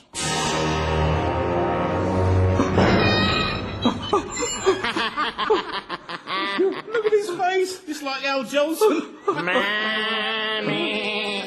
Hey, Thomas. You found out what that light at the end of the tunnel was, then? Leave me alone. I think you're being rather unkind. Thomas here is obviously in a lot of pain. Yeah, but you got to laugh, though, haven't you? I mean, he's managed to turn himself into a human macaroon, and all because he became obsessed with some ludicrous enterprise that was totally futile and meaningless. And yet somehow magnificent. What? Well, have a look down the hole. See what he's done? I mean, that tunnel stretches an extraordinary distance. And he hasn't just done the one tunnel. No, there's dozens of other tunnels branch off it. It's an extraordinary catacomb, a superb feat of engineering, dug by just one man using only his willpower and a spoon. A bent spoon. A bent spoon. And all right, the end result might have been abject failure, humiliation and third-degree burns, and okay, so he did it for stupid, selfish reasons. And yet, you have to admit there's something heroic about it. Something that testifies to the unquenchability of the human spirit. Oh, don't start that again. No, I have to admit you shook me with Leonardo and Shakespeare, and Einstein and his bogies. I'd always thought of them as great men, but I realise now no men are great. That's right, all men are equal. Equally crap. But there is greatness in man. Oh. And Thomas here has given us a glimpse of it. He's shown that it's not what we achieve, it's the aspiration to achieve it. The desire to attempt the impossible. That's ultimately the triumph of the human spirit. You're just being cussed now, you contrary old... boss. No, he's deliberately trying to wind me up. He knows he's talking complete garbage. He's just trying to rile me because he knows I won the argument. And so he's pretending to find some spiritual significance in Thomas, the human turd here. Take it easy. I will not take it easy. I am Satan, and I am allowed to get very cross. And I'm extremely cross now, as you will probably have realised from the flames shooting out of my mouth. And I...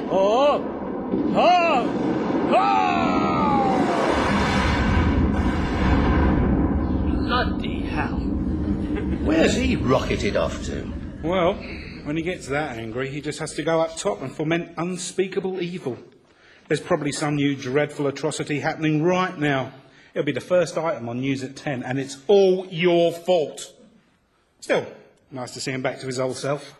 I'll catch you later, boys. I'm off to watch Robert Maxwell being spit roasted by 200 Daily Mirror pensioners. Are you all right? Oh, yes, I'm hunky-dory. I love having my flesh hanging off me in blackened lumps. Of course, not that I should worry about that. Sorry? Well, you were saying earlier that we shouldn't necessarily trust our perceptions to tell us what is real. Oh, yes, indeed. This might not really be hell, you said, an observation which prompted me to start tunnelling, as I recall. Still, it's a fascinating question, whether there is such a thing as objective reality. Isn't it just? Yes. For instance, how real is this spoon? Who can say? It looks real. It feels real. Ow! It sounds real. But is it? Is that nosebleed you're having real? Or indeed the nose? Ow! It sounds real, as does your skull. Oh, stop! Let's explore this philosophical mystery further.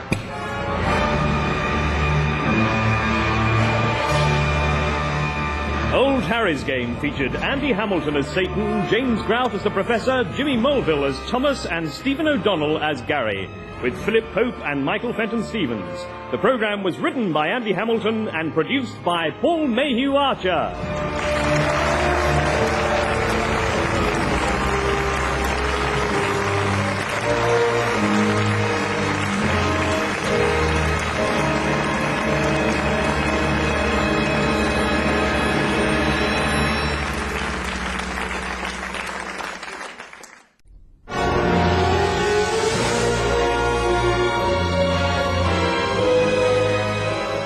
Old Harry's Game by Andy Hamilton, starring James Grout as the Professor, Jimmy Mulville as Thomas, Stephen O'Donnell as Gary the Demon, and Andy Hamilton as Satan.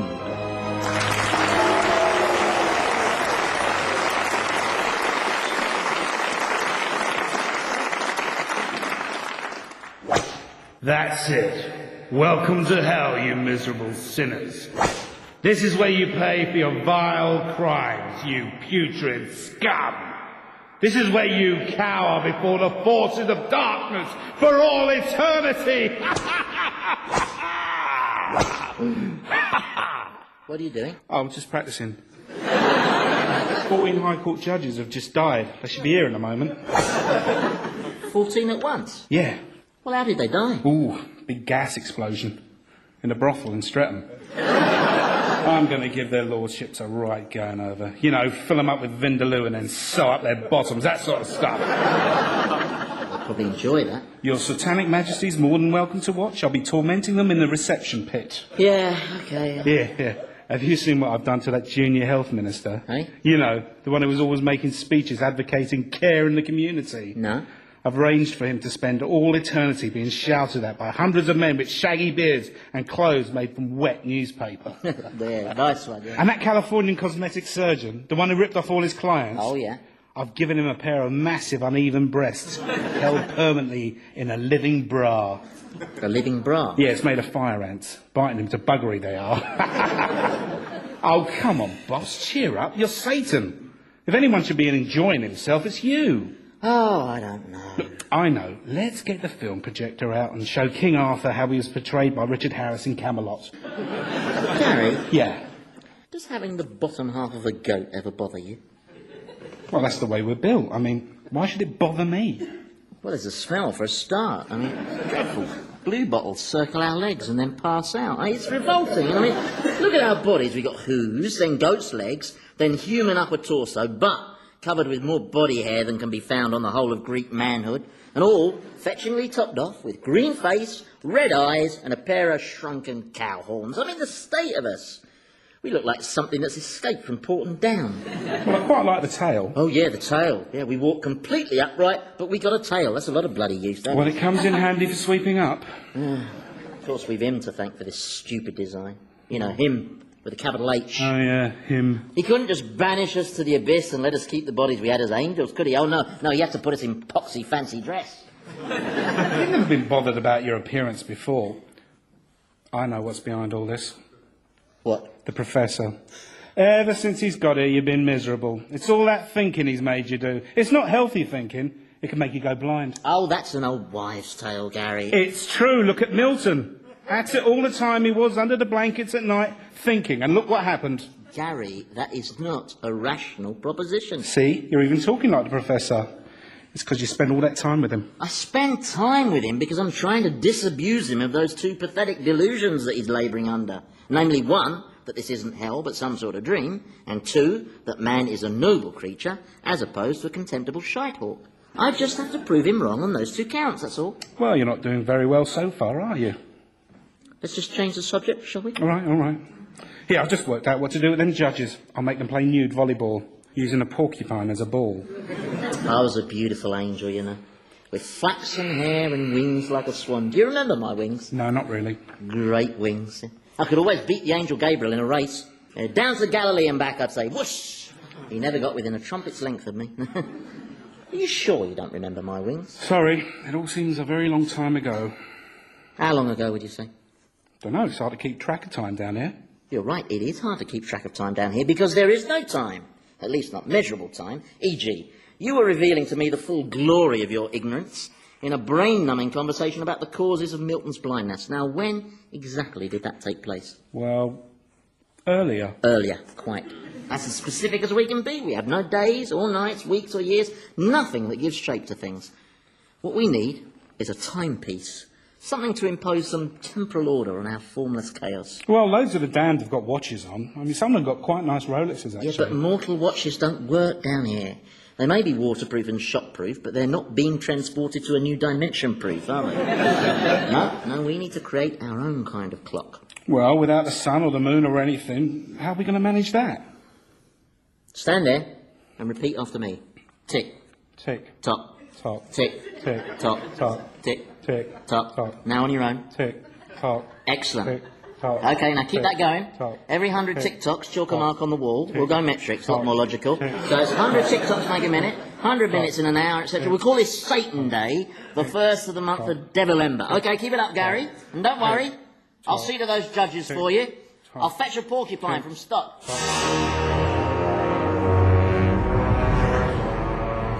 Come on, admit it, I'm right. Come on, I'll twist your head off. Just on the rounds. Everything normal here, I see. One human being inflicting pain on another. No, we are just having a lively discussion, that's all, about capital punishment. You see, I'm opposed to the death penalty, but Thomas believes hanging should be brought in for murderers, terrorists, social workers, and those people who wash your windscreen without asking. Come on, agree or I'll bite your ear again. Yow! I'm the only one who's allowed to do any bullying down here. Let him go. No! Don't defy me, Thomas. But I'm enjoying it. All right, you asked for it. Oh, my God, what have you done? Oh, really? Don't you think that's going a bit far? He was hurting you. Well, yes, I mean, maybe so, but that's no reason to turn him into a cauliflower. What's he turned me into? I can't see anything. You're a cauliflower! A cauliflower? Oh, very lucky cauliflower. Not many of them are blessed with the power of speech. You can't do this to me. I can't spend the rest of eternity as a vegetable. Well, I'd say that represents something of a promotion for you, Thomas. Look, please, I know he was being a bit unpleasant, but... Oh, don't tell me. I know. You bear him no ill will. Well, quite. I mean, I know he's a bit aggressive, but I think the aggression stems from insecurity. I don't even like cauliflower. You see, I think the problem is that deep down he doesn't like himself. And then he's got better taste than I gave him credit for. There's probably some trauma in his childhood. Oh, here comes the excuse squad. Well... Look, Prof, like all people, Thomas is base because that's his nature. He came into the world like that. His DNA's got the word ratbag printed all the way through it. All right, I accept there's a degree of genetic predisposition, but I still think environmental factors are crucial. Society exerts pressure that... Oh, I see. It's nature v nurture, the big match, is it? All right, Prof. You're coming with me. Soon put you straight. Thomas, you stay right here. Oh, very funny. Where are you taking me? Up to the land of the living. Here we are. First stop, Hemel Hempstead Town Centre at chucking out time. Are we invisible? Oh, totally, yeah. Unless we stand against the pink background. Oh, why is that? No idea. It's an unexplained phenomenon that I discovered when I materialised in Barbara Cartland's bedroom. You should have heard the old girl scream. And two of her Pekingese dropped dead from shock, I'm pleased to say. Now this is the ritual we came to see. Observe how these fine young examples of English manhood are attempting to stove each other's skulls in. Yes. Not a pretty sight, is it? Well, they're not all fighting, though, are they? No, true. The ones with the really big bellies can't get close enough to trade blows. Now keep your eye on the one with the hair cropped in the shape of a swastika. Yeah, what are you looking at, eh? You looking at me? I'll have you. Barry? Oh, say, what are you looking at, scumbag? Barry. Right, that's it. I'm gonna nut him. It's your reflection, Barry. Where'd he go?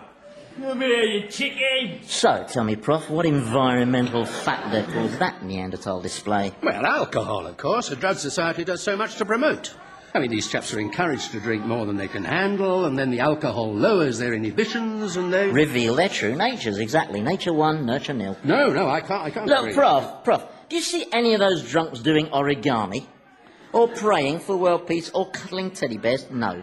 They're kicking each other's heads in. Because when you remove the controls and social inhibitions, that's what humans like to do. You just have to see the bad in people, don't you?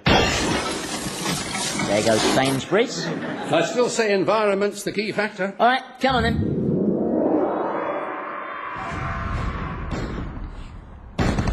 Welcome to Bosnia.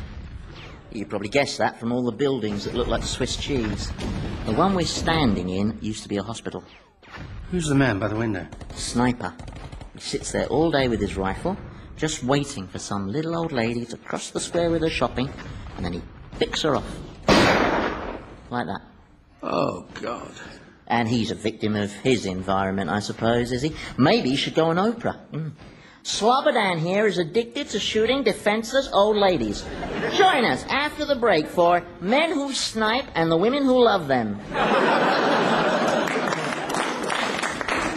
But this one is definitely down to nurture. You see, this man has grown up in a cauldron of ethnic hatred. There's a long and complicated history that explains his involvement in this conflict. Maybe. Doesn't quite explain that gleam in his eye, though, does it? Can we go, please? Sure. Now, where next?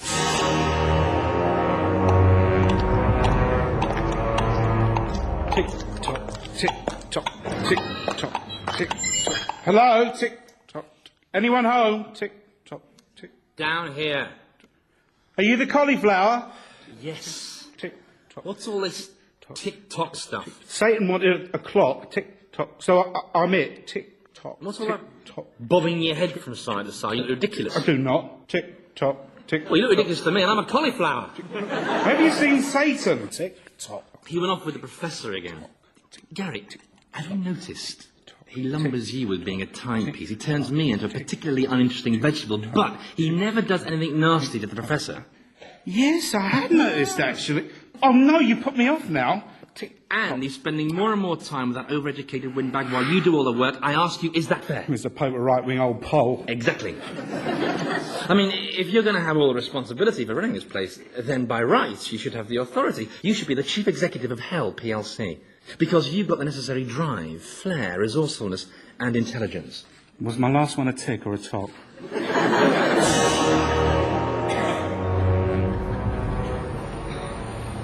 I think I should mention I'm not terribly good with heights. All right. So standing on a window ledge on the 9th floor of a hotel in Bangkok is a bit problematical for me. Look inside that room. Huh? That pink, pimply bottom you can see bouncing up and down belongs to an American businessman. His sexual partner's a prostitute, obviously, very young. No more than a child, really. She's doing this to feed her starving brothers and sisters. Well, I mean, there you see poverty, the biggest of all environmental factors. So what's making him do it, then? I'd need to know more about him. His name's Earl Dorfman. He's got a loving wife, a well-paid job in real estate, a nice house in Bel Air, and 3 contented, chubby kids. So, what's he so deprived of that he ends up in a shabby hotel room doing this, eh? Obviously he has a problem relating to women. Get away. And it's likely he had problems as a child, perhaps in his relationship with his mother. Go on. Who may have dominated, indeed disfigured, his sexual and emotional development to the point where he switched off his emotional half and came to regard women as objects. And so, tragically, he's driven to acts of humiliation and dominance to preserve his precarious sense of male supremacy. Alternatively, he's just a git. Yes, well, there's that as well.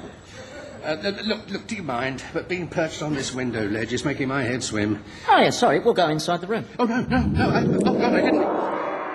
Oh, no. Oh, this is pure voyeurism. Yeah, good, isn't it? Oh, that's a new one on me. How are they managing that?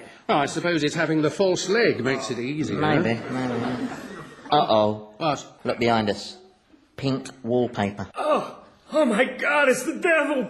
He's come All right, calm down. Don't panic. It's Satan himself! Look, I'm just here for research purposes.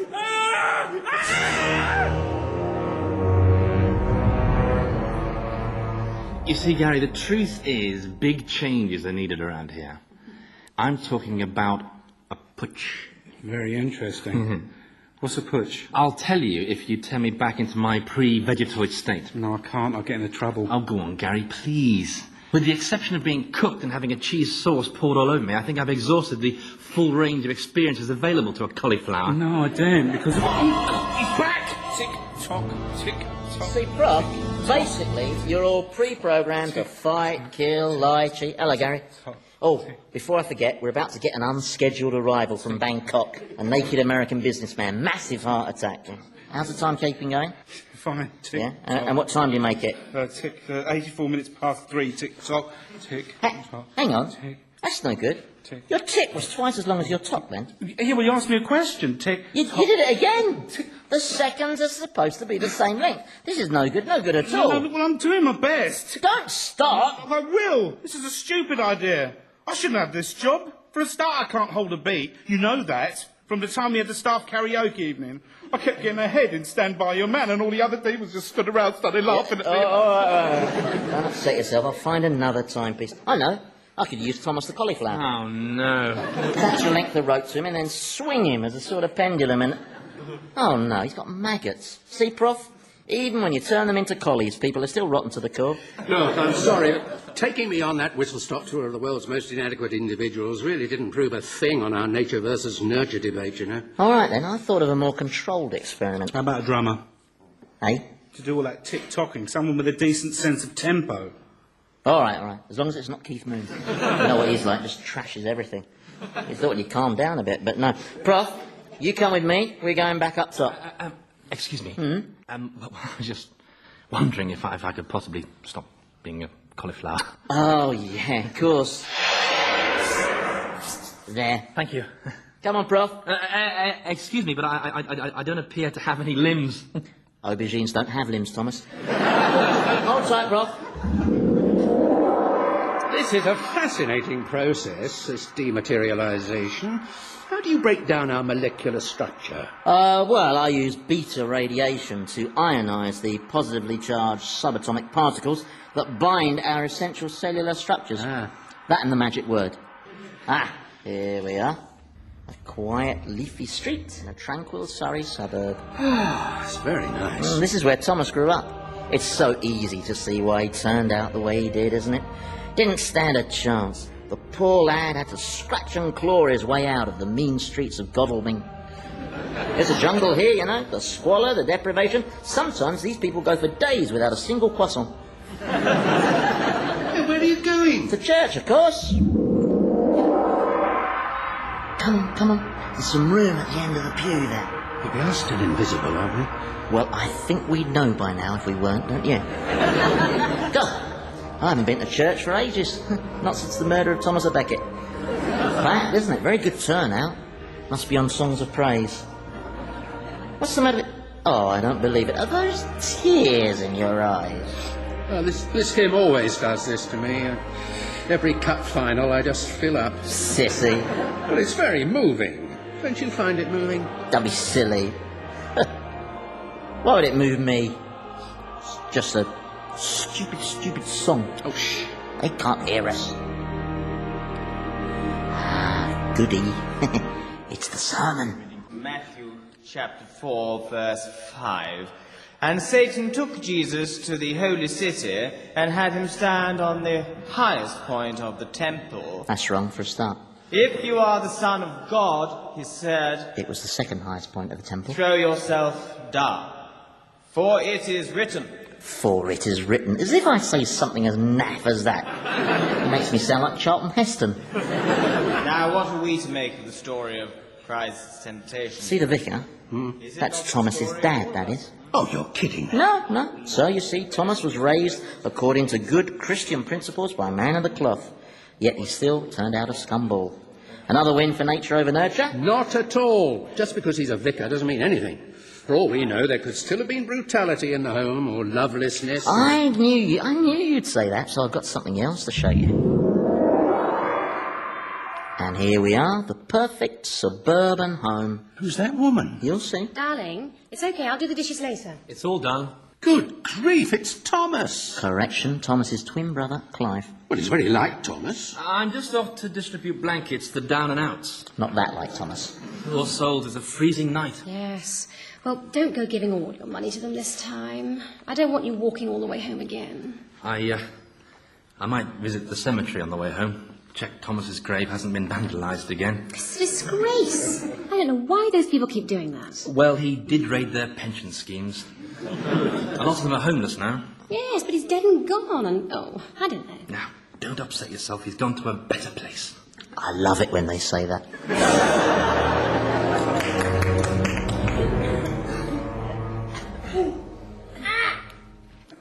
They're surprisingly good at volleyball, these judges, aren't they? Oh, right in the groin. How do you see this game going? What, from the ground level aubergine perspective? Oh, yeah, sorry. Ouch!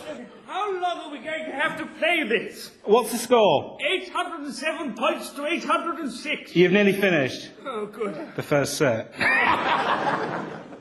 Have you, thought any more about my proposal, Gary? Eh? The putsch. You take over as Prince of Darkness, put your feet up, take it easy while I run this place for you. How do you mean? Well, for instance, earlier you had to go and force your demonic attentions on Marilyn Monroe, didn't you? Oh, yeah. Well, that's tedious, menial work. You shouldn't have to do that. I could do that for you. Similarly, the tormenting. It's not good use of your time for you to torture, say, the Professor. But I'd be more than happy to take that off your hands. I'll never get to torment the Professor, though. He's Satan's favourite. Wait, you lot. Here's a new porcupine. That one's lost a lot of its quills. Ow! Myself. I hate favourites, don't you hear? My brother Clive was always the family favourite. Yes, Clive was the golden boy. And why? Just because he smiled and laughed a lot and never played staple the cat to the fence. You want to be careful. The Professor's turning into Satan's golden boy, and where will that leave you, eh? But it doesn't have to be that way. Not if you wait for the right opportunity. You're not trying to manipulate me, are you? No. Oh, good. Because I'm a bit stupid and I've just got to check sometimes. Understood.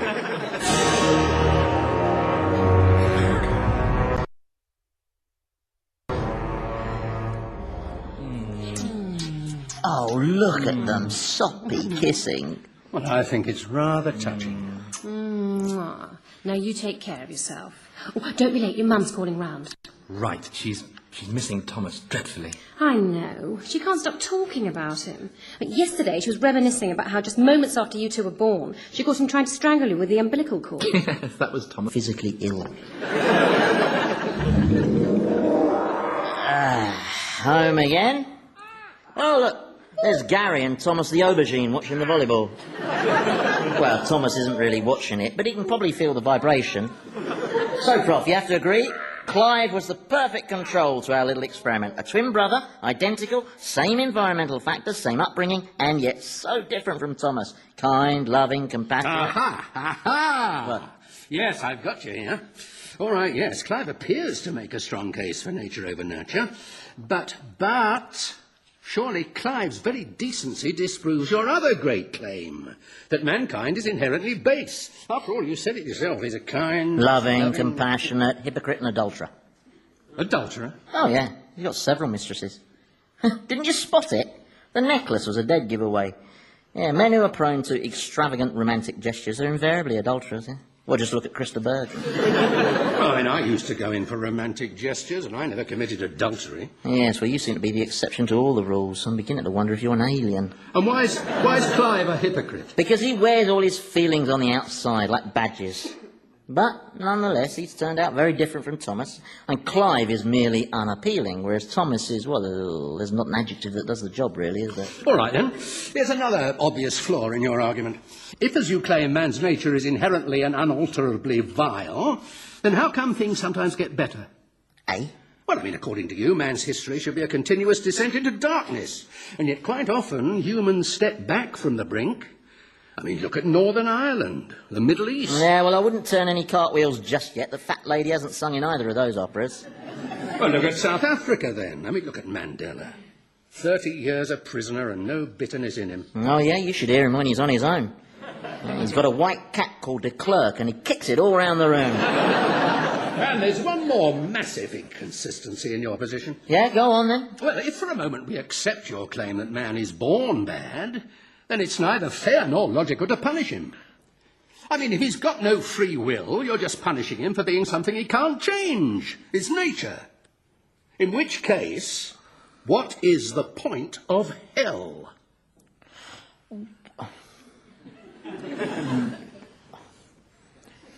Well, I don't know, I just work here. How would I know the point of this place? Ask him, with a capital H, old Mr. Omnipotent. He seems to know everything, but funnily enough, when he banished me to the eternal void, he forgot to give me the help sheet that I could present to the damned on their arrival. 20 things you should know about hell. So don't go on at me with your questions. I didn't ask to be sent here. It all falls into place now. Does it? You want to see humans as degenerate, with animal natures, because that's how you want to see yourself. Because that's the easy option. The alternative is that you actually have free will, and that you chose the course of action that condemned you to this never-ending emptiness. Oh, hello. Suddenly we're Dr. Anthony Clare, are we? You're in denial. I deny that.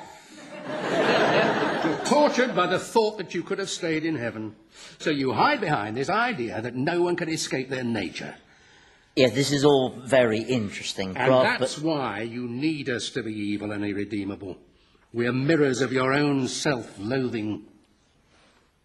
I've suddenly grown very tired of you. And as you've rather abused the privilege of conversation with your ruler, I'm afraid you will have to be punished. I see.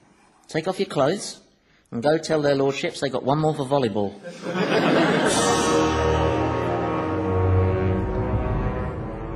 Tick-tock, tock, tick. Tick-tock, tick, tick-tock. Tick-tock. Well, how was I supposed to know he was a jazz drummer? Tick-tock. The polo neck and the sandals were an obvious clue, weren't they? Just stop him, will you? Tick-tock, Okay, yeah. tick-tock. Yeah, you can stop. Look. But that's enough. Thank you. We'll let you know.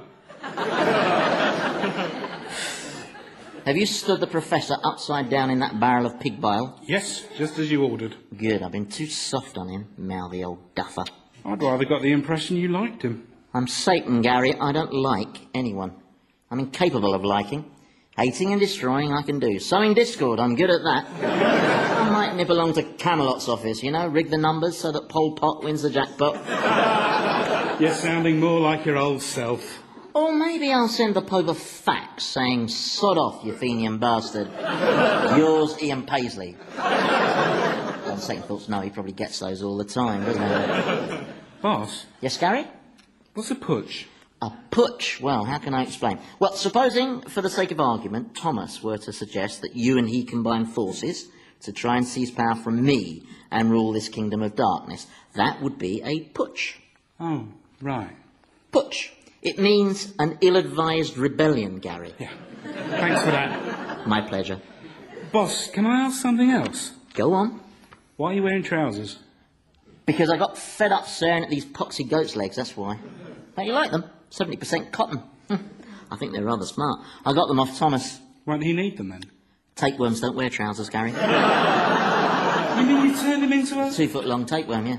He'll be a bit upset about that. Well, he will be when he realises, yeah. I think he just did. He's very loud for a gastric parasite, isn't he?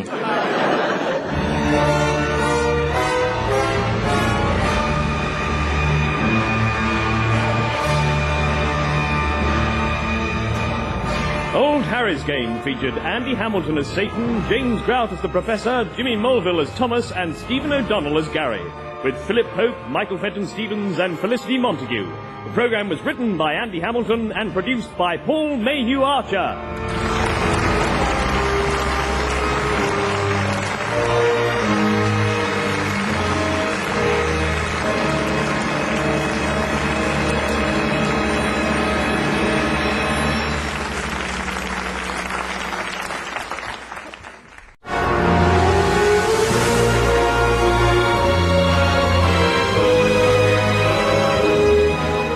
Harry's Game by Andy Hamilton, starring James Grout as the Professor, Jimmy Mulville as Thomas, Stephen O'Donnell as Gary the Demon, and Andy Hamilton as Satan.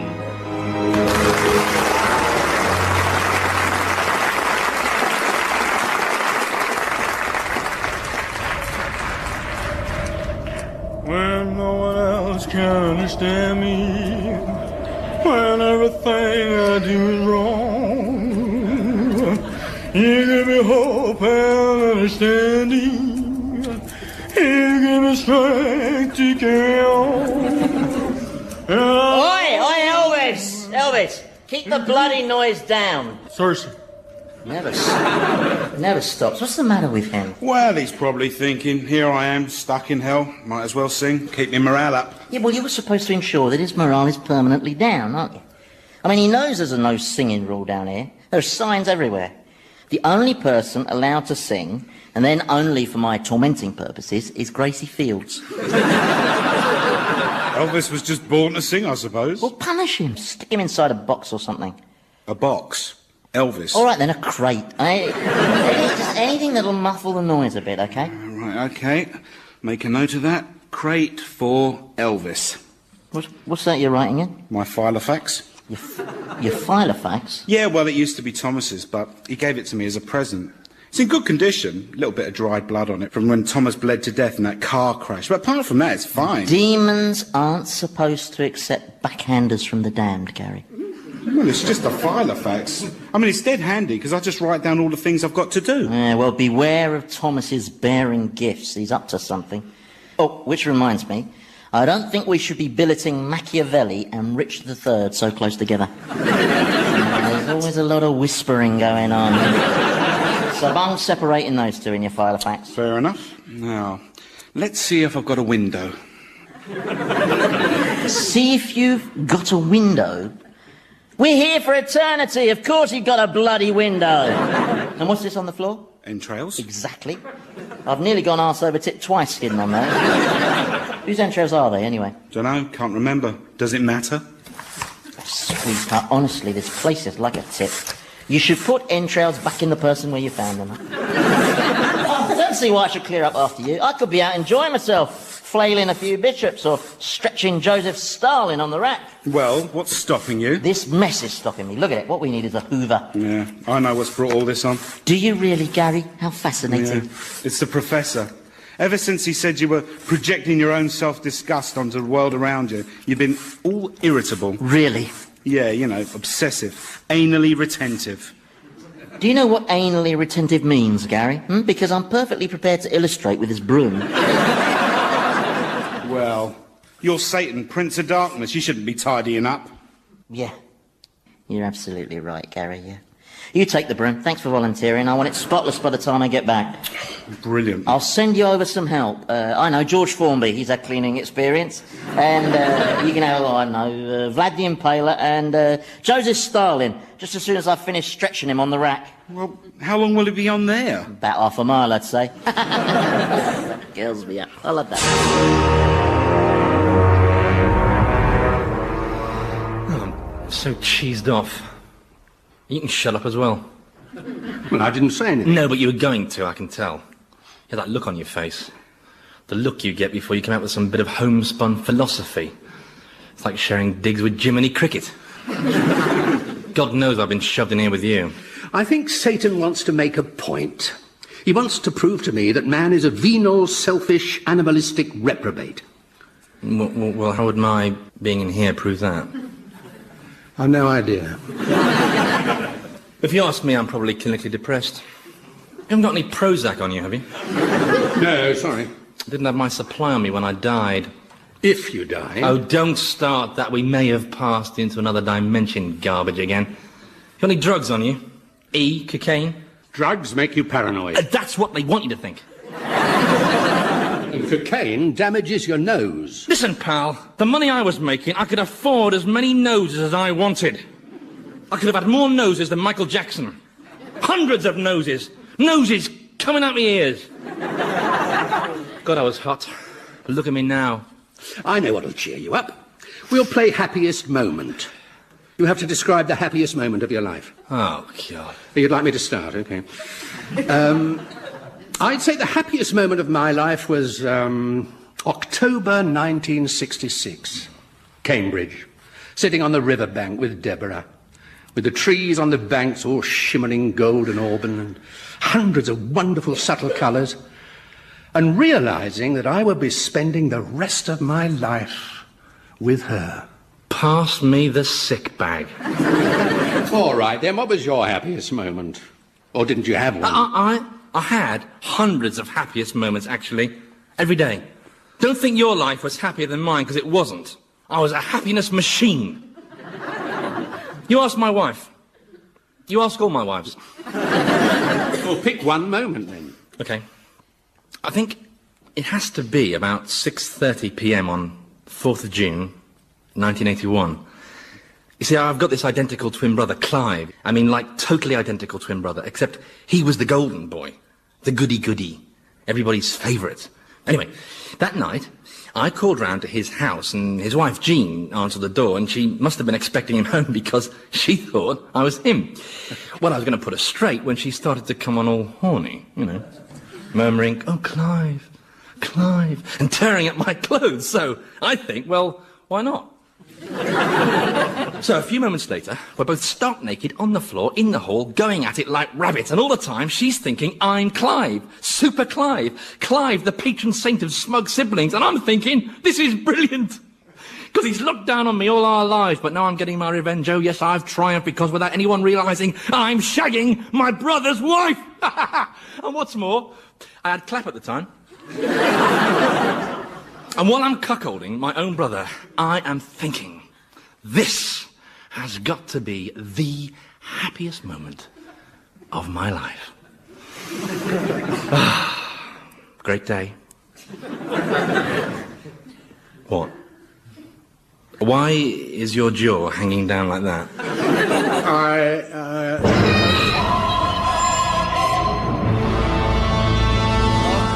All right, Prof. Everything okay, Thomas? Yes, thanks. Well, in that case, have some boils.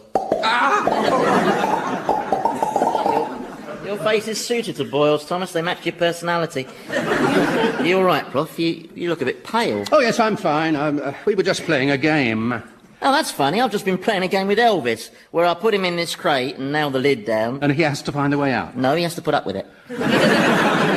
So what was your game? Well, we each had to recall the happiest moment of our lives. Mine was an afternoon in '66 with Deborah, and Thomas's was, well, it was a bit different. Do you want to go? No, that's not my kind of game. Well, you must have had a high point. It sounds like a very boring game to me, Prof. Now, if you'll excuse me... You haven't known happiness, have you? Oh, and which of your countless human emotions is that? Is happiness the one where you leap up and down, screaming gibberish because you won a holiday in Spain? Oh, no, that's elation. Oh, right. Well, then is happiness the one where you walk around with a self-satisfied smirk because some other mortal is desperate enough to want to have you jiggle bits of your body inside theirs? Of course not. So, Prof, pray, what's the official scientific definition of happiness? Well, I don't know. Often you don't identify it until after you've lost it. I must be getting on. Things to do. Well, you must have known some happiness. Before the fall, maybe. Maybe. Or have you erased all that from your memory? All I remember, Professor, is that without being given a fair hearing, I, along with several of my colleagues, was sent hurtling out of heaven until we fetched up in this hole, sporting a tail and horns and goat's legs. And all this because a certain omnipotent individual overreacted. Well, how do you overreact to a rebellion? It was not a rebellion. It was more of a representation by middle management. There were some angels, me included, who felt I should be assigned a more executive role. But his nibs didn't agree. Next thing I know, I'm plummeting through space with lightning up my arse. Still, what's done is done. Nothing I can do about it now. Except whinge. I'm sorry, Thomas. What did you say? Nothing. Only I thought I heard you call me, Satan, master of the eternal fires, a whinger. Now, do you think that was very wise?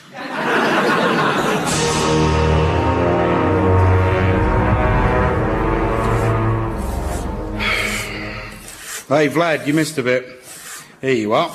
You have this pointy thing for picking up litter. No, on second thoughts, last time I gave it to you, it took ages to get George Formby off the end, didn't it? Moje babuszka нужно побриться. Yeah, all right, here, take it, but go easy. And George... At your service. You concentrate on the dusting. Okie dokie. Right. Oh. Hello, Thomas. What are you doing here? Satan told me to report to you for cleaning duty. All right. Got on the wrong side of him then, did we? Yeah, well, he was reminiscing about his time in heaven, and he got all wistful about when he was an angel, and I sort of called him a whinger, and then he turned you into a hoover. Yeah. Oh, well, you can start over there in that corner. Right, I would have been here sooner, but I lost the caster. Oh, that's fine, don't worry. Shall I switch you on? Yeah. Actually, before you do, there's something I'd like to ask you. Yeah, go on. Well, it's just that what I was thinking... I'm leaning on the left post of the corner. Wait, George, yeah, you know the rules. No singing. George! Oh, sorry about this, Thomas. George! Vlad! Cheers. Sorry, Thomas, you were saying... Well, what I wanted to ask you was, are you happy, with things in general? Well, I'm not. Now that you ask. Is there anything you'd like to share? Well, it's Satan. He's lost it. He spends hardly any time being diabolical these days. He just mopes around, getting depressed about arty-farty notions and things the professor said. All the demons are unhappy. They've all been on at me, and I told them, take it up with him. But they're all scared of him. Not like you, eh? No, I'm scared of him as well. Well, I hear where you're coming from, Gary, and it seems to me that what you're saying is that many of the demons, yourself included, are wondering if you shouldn't be assigned a more executive role, and I'd be happy to assist in a supporting capacity. But what about Satan? Well, you said it yourself, he's lost it. You're not suggesting taking him on? You've got some magnificent powers, Gary. I've seen them in action. Fireballs. Thunderbolts. Yeah, but so is he. There's this thing he can do that I can't, which is really scary. He can blow out this really red-hot wind at fantastic speed, and it's just really awesome. I mean, if he uses that on me, Then you have to get your retaliation in first, don't you? Like Vinnie Jones. Vinnie Jones? Yeah. He's a footballer. Well, he's a Wimbledon player. What you're proposing is an unprovoked sneak attack. When he's least expecting it. What, with one of these, maybe? Exactly. I can see you've got the killer instinct. Can't you just picture it? All the damned souls and the denizens of the dark domain on their knees, shouting, "Long live King Gary." It's got a certain ring to it, hasn't it? Do you want me to change it back to, No. Leave me as a Hoover. Otherwise, Satan might suspect something. Oh, okay. You could change my dust bag, though. Right.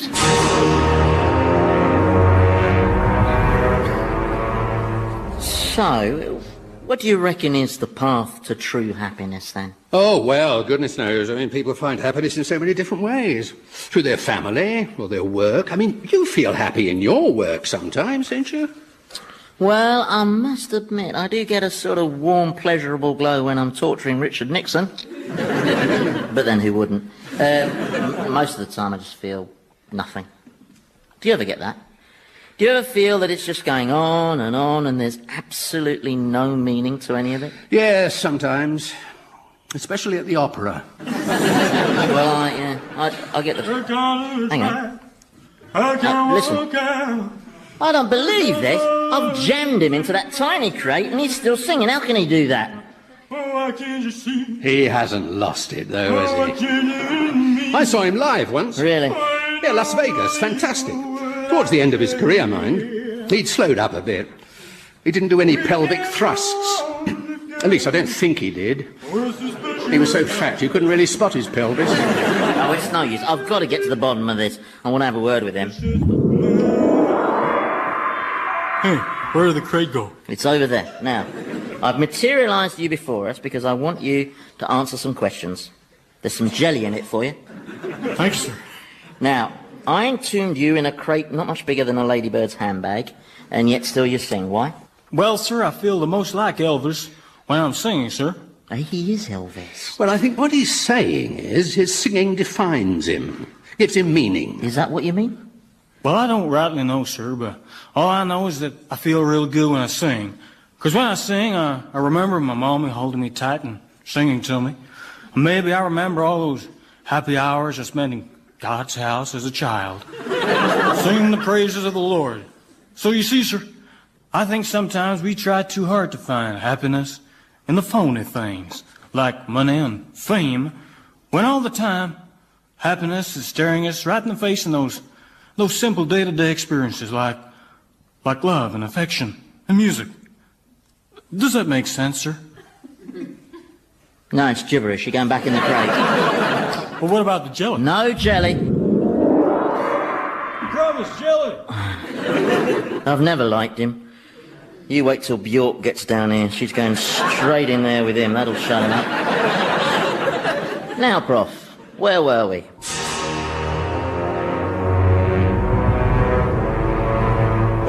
All right, Brother Demons, you've heard what's on offer. Basically, we're offering a fresh start, or new hell, as we like to call it. A place where demons have the confidence and freedom to be truly disgusting. That is my dream. What do you say? Are you with us? Well, we're not sure if we should follow you, really. Why not? Well, you're not very bright. Gary can lead you all to glory. Who said that? I don't know. I think it was the vacuum cleaner.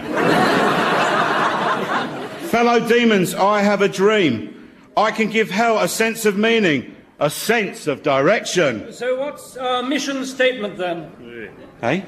Our mission statement. We need to be given some specific objectives all laid out in brightly coloured graphs. That's right, with loads of columns showing our performance targets. Haven't you got any charts with punchy headings or anything? Have we? No. Where do they get this stuff from anyway? Who are those two? They're the demons responsible for tormenting former BBC managers. I think they've gone native. Okay, this is what you offer them. What I suggest.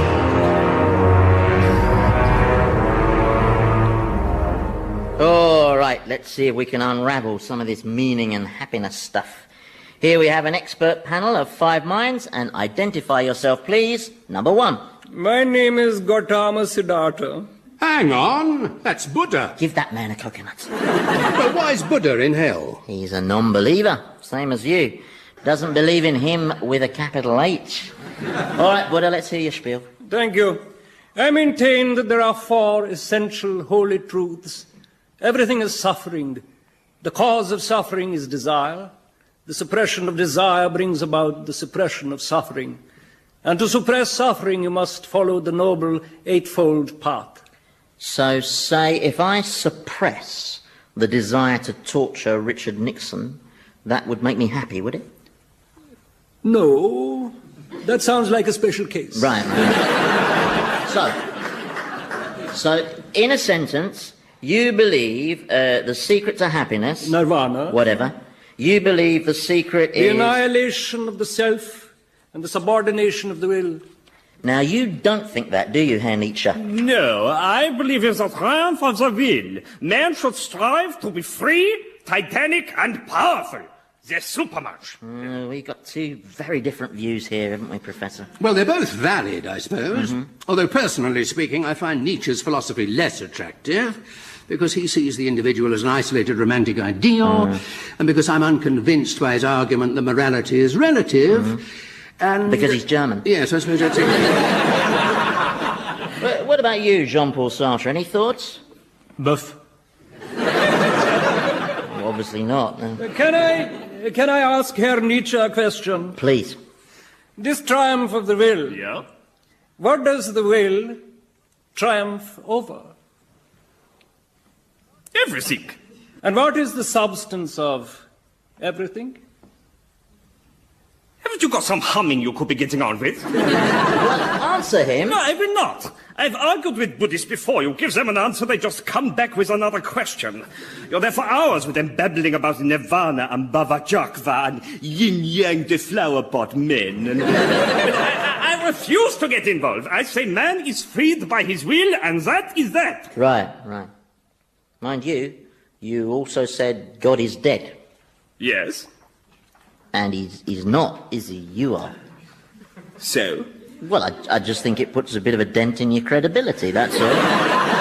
Yeah, and I have less credibility than some fat Indian who sat under a fig tree for years and years. All right. I'll tell you what, let's widen the debate, shall we? Get some more views? Machiavelli, you've been very quiet. You're up to something, aren't you?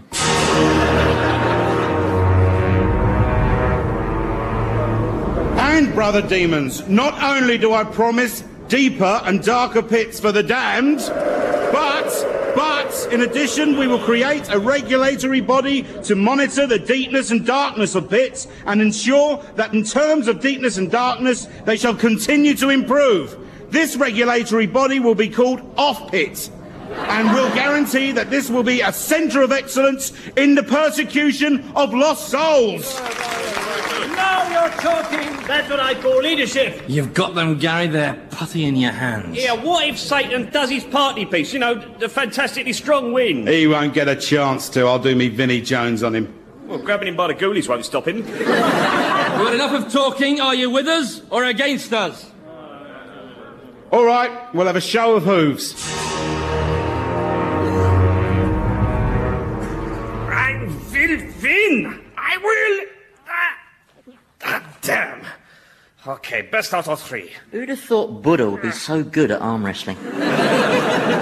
Well, he's got a bit of a weight advantage. True. Come on, Prof, let's go for a walk. I didn't think much of Machiavelli's definition of happiness, did you? What, poisoning people without getting caught?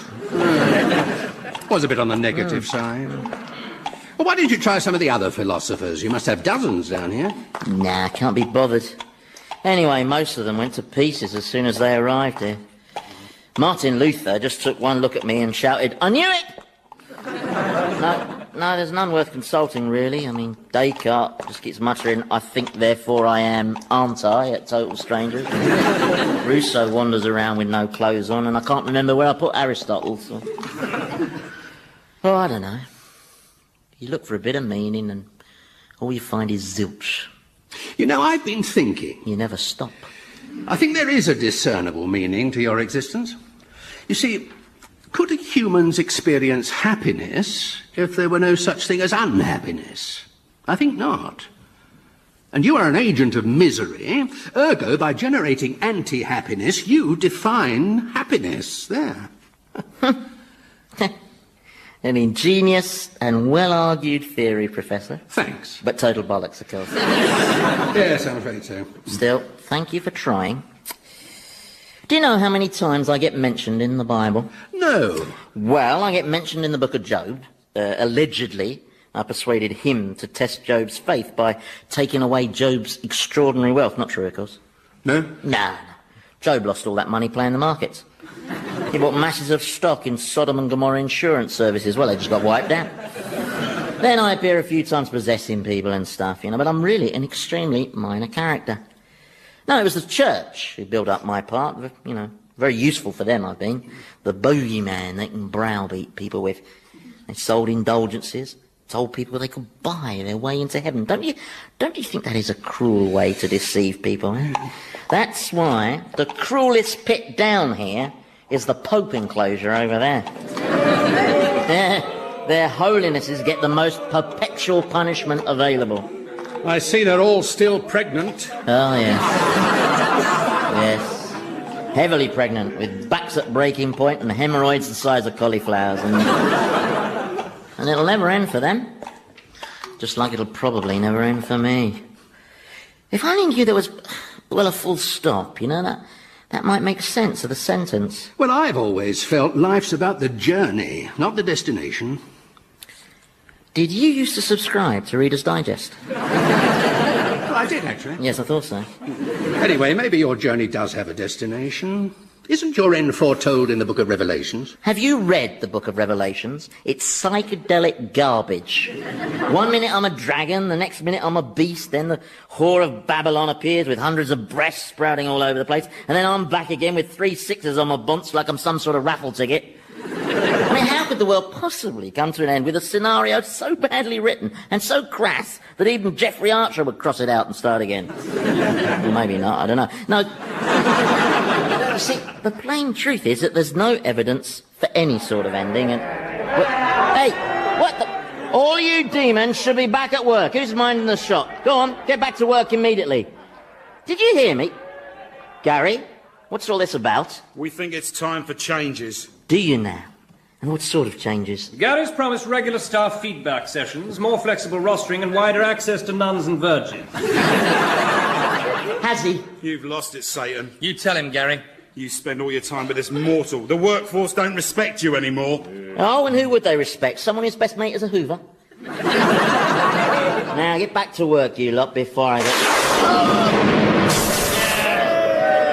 You did it, Gary. You got him. The perfect thunderbolt. Now finish him off. That was very sneaky. Thanks. You weren't expecting that, were you, eh? Didn't think I was up to it, eh? Are you okay? Not really, no. I'm going to destroy you, Satan. But he's defenceless. Yeah, tell me about it. It's all right, Prof. Don't you see this is my chance?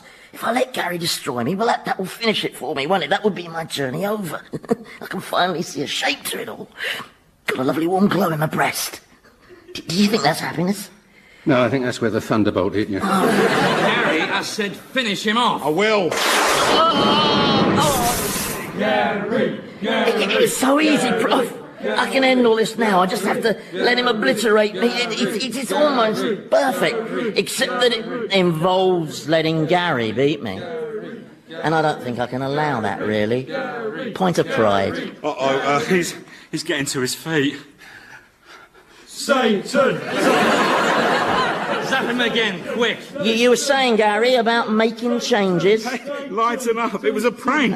Let's pretend to rebel against Satan, we said, didn't we, guys? He'll see the funny side, we said. Didn't we, guys? OK, run, everybody. I was wrong about you, Gary. You got all the killer instinct of a lettuce. Well, Gary, Thomas, I hope you both like flying. Oh, no. Not that, please, no. How far have you blown them? They'll just keep going and going until I suck them back, Went off at quite a lick, didn't they? I never realised Hoovers were so aerodynamic, I did seriously consider it, though, letting Gary pull the plug on me. Would have been so easy. Just couldn't do it somehow. Oh, I wish I was in the land of touch. There goes Elvis. Sing as we go and let the road go by. Oh, he's set Gracie off now. Shall I ask him to turn it down? Nah, let them sing. Come on, Prof. Let's go watch the pontiffs doing their pelvic floor exercises. You're not a Catholic, are you? No, my parents were in the Sally Army. You couldn't move for tambourines in our house. Hey, Gracie. Can you keep the noise down, ma'am? Gracie, please. I'm trying to... I can't take any more.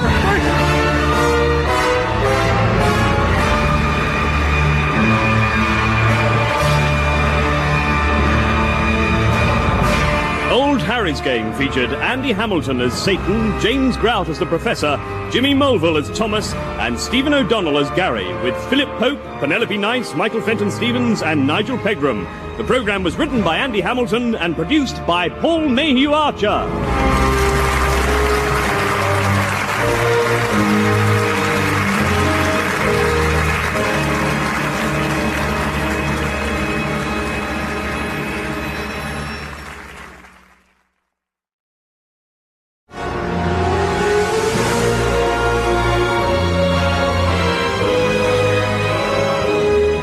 Harry's Game by Andy Hamilton, starring James Grout as the Professor, Jimmy Mulville as Thomas, Stephen O'Donnell as Gary the Demon, and Andy Hamilton as Satan.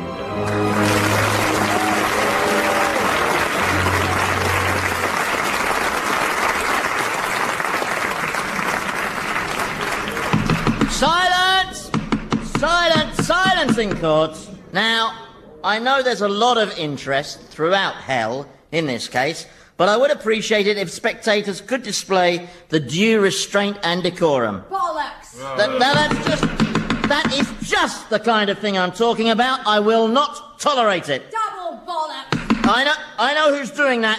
I can see you. You bloody Carl! Oh, yes, I can, and I'm warning you, Jane Austen.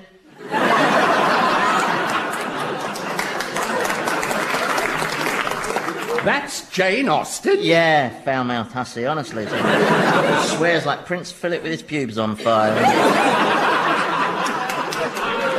Yes, but I mean, she's Jane Austen. Supreme craftswoman of elegant style. You should never confuse the writer with their work, Prof.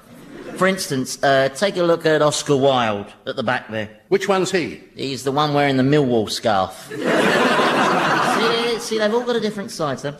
OK, on with the trial. This court is now in session with myself, Satan, Prince of Darkness, presiding in the case of Devil versus Gary. And the charges are that you, Gary, a demon of this realm, did knowingly engage in an act of foul rebellion. How do you plead? Guilty or very guilty? What happened to not guilty? The accused will not waste the court's time making pedantic legal points. Don't forget, Gary, I know what you did because I was there when you did it to me. I will now cross-examine the first witness, called Thomas... Excuse me. What? Well, don't I get a defence counsel? Oh, honestly, talk about picky, I don't know. Well, I'm entitled to have someone defend me. Oh, all right. Can I pick anyone? Whatever, it won't affect the result. Call the first witness, Thomas Quentin Crimp. Have you chosen yet? Trying to think. I wouldn't attempt the impossible, Gary. If God had intended you to think, he'd have given you an organ to do it with. Can I have anyone at all? Yes. Can I have O.J. Simpson's lawyer? No, he's not in hell. Yet. So, it's anyone here in hell. Right, in that case, I choose the Emperor Claudius. Very well, step forward, Emperor Claudius. Order! Wordsworth, leave your sister alone. And Oscar, cut out the spinning. OK, right, now. Defence counsel will now cross-examine the witness. You are... Thomas? No. I can't allow this. This is an obvious delaying tactic. Just because he's got a little bit of a stammer. Don't play the innocent with me, Gary. You are exploiting a man with a speech defect. A man who does a lap of honour every time he completes a syllable. You're just trying to postpone your judgment. Well, can I pick another counsel then? If you're quick. All right, then, I pick Professor Richard Whittingham. Me? But why me? Yes, why him? Because he's the only one round here you listen to, that's why. Yeah, not even the prof can talk you out of this one, Gary. Well, look, I'm really not sure I'm the right person for the job. I'm not qualified. I mean, the only experience I've had of the law is waiting for my solicitor to ring back. You'll do, Prof. Now get a move on. Well, can I at least take instructions from my client? Oh, if you must. In the meantime, I'll kick off the cross-examination of the witness. You are Thomas Quinton Crimp? Yes. You were chairman of a privatised water company? Yes. And you are a verminous piece of loathsome human slime? Well, no. That's not a question.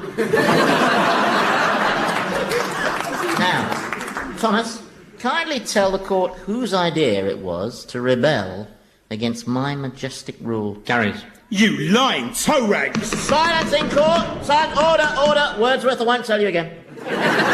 Now then, Thomas, can you give us your account of events?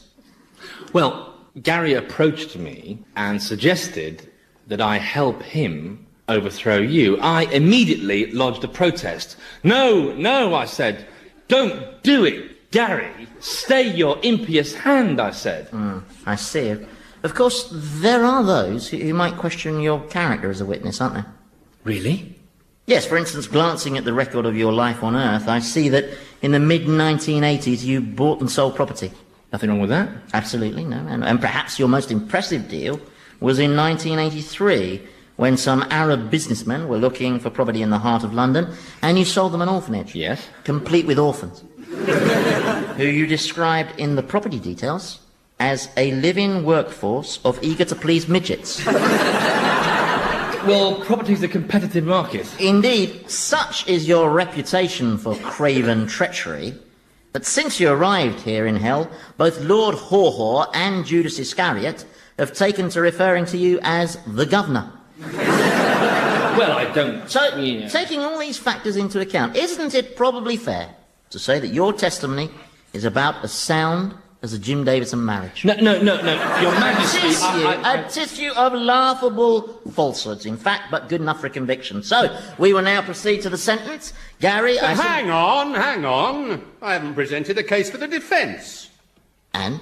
Well, where I come from, it's not customary to condemn someone on the basis of discredited evidence. No, well, just imagine he's Irish. Now, I intend to invoke the maximum sentence. Well, can I at least call a witness? Oh, all right, if it makes you happy. I call Gary. Silence in court! Silence! Be quiet! You be quiet, you tosser. Right, that's it. Will the wardens please eject Jane Austen? I've had enough. Be careful, she bites! Right. I'm sorry about that, Professor. Proceed. Now then, Gary, in your own words, I'd like you to tell us what you feel is the essence of your defence. Diminished responsibility. Pathetic. I was talked into staging a rebellion by Thomas. Oh, that's a lie. I was playing cards at the time. Both Lord Haw-Haw and Judas Iscariot can vouch for me. Sit down, Thomas, or I'll nail you down. Was this the first time you'd been persuaded into staging a rebellion? No, it most certainly was not. I see. And when did it happen before? Well, when I took part in the rebellion, they got me thrown out of heaven. And who was it persuaded you that time? Satan. I object. Stick with me, lads, you'll be all right, he said. This god bloke's overrated, he said. Next thing I know, I'm a deformed, changing beast with hooves and horns and breath that curdles milk at 50 paces. Nobody forced you. I'd still be an angel if it wasn't for him, but he incurred the wrath of the Almighty, he whose name is too sacred to utter. Ah, Jehovah. No, that's his middle name. So what's his first name? No, don't say it, Gary. It's Nigel. Oh, Gary! Nigel? Shh, keep your voice down. No wonder he doesn't want it to be uttered. Nigel! He'll hear you. You feel his wrath. Ooh, what? The wrath of Nigel? I'm sorry, but I refuse to be frightened of a Nigel. Nigel! No!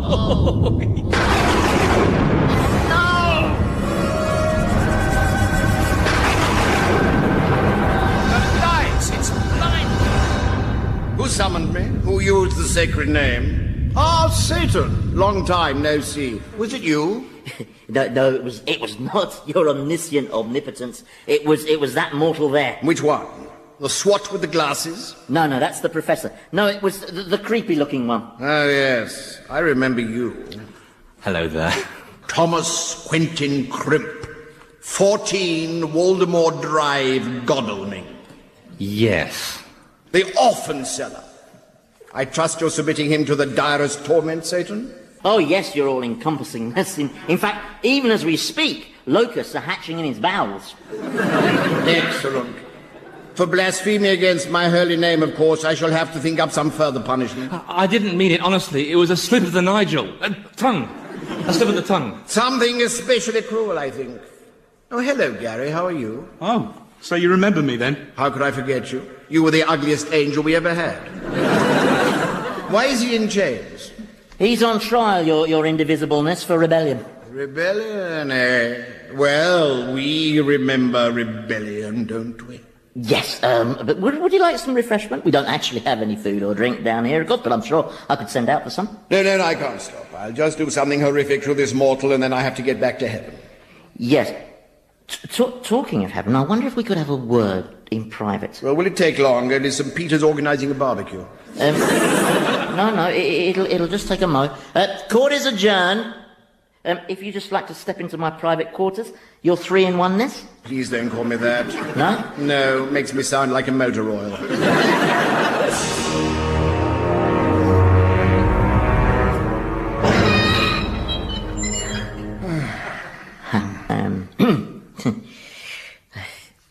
So? How's the family? Fine. How's Jesus? He's fine. Oh, good. Nice lad. Haven't seen him since the wilderness. You must be very proud of him. Yes, I am. Look, you said you wanted to talk to me about something. Yes. Can I say, just to kick off, that when you expelled me from heaven for... treachery? Yes, well, I just wanted to say that, with hindsight, I'd have done the same in your position, I can tell you. Boy, was I silly. Dear, oh dear. Still, you do daft things when you're young, don't you, eh? I expect you know you probably didn't, did you? Anyway. What I was wondering was whether now might be a suitable juncture to sort of let me kind of return to heaven. Not at my old grade, of course, no. Give me one good reason. Well, it doesn't really make sense anymore. I mean, this place largely runs itself, and up on Earth, well, I'm totally redundant there. I mean, I'm just not needed to go around anymore putting evil thoughts into men's minds. Well, not since Pamela Anderson came along, and what I'm getting at is... I can't see what all the fuss is about. Sorry? Pamela Anderson. I mean, I don't even think she's particularly attractive, do you? Well, I'm probably not the one to judge, given that I find all humans physically repugnant. But the point is, your indisputableness, I really She's got a very ugly mouth. Yeah. Yes, actually, I think we're getting a little bogged down on Pamela Anderson. See, what I'm trying to say is...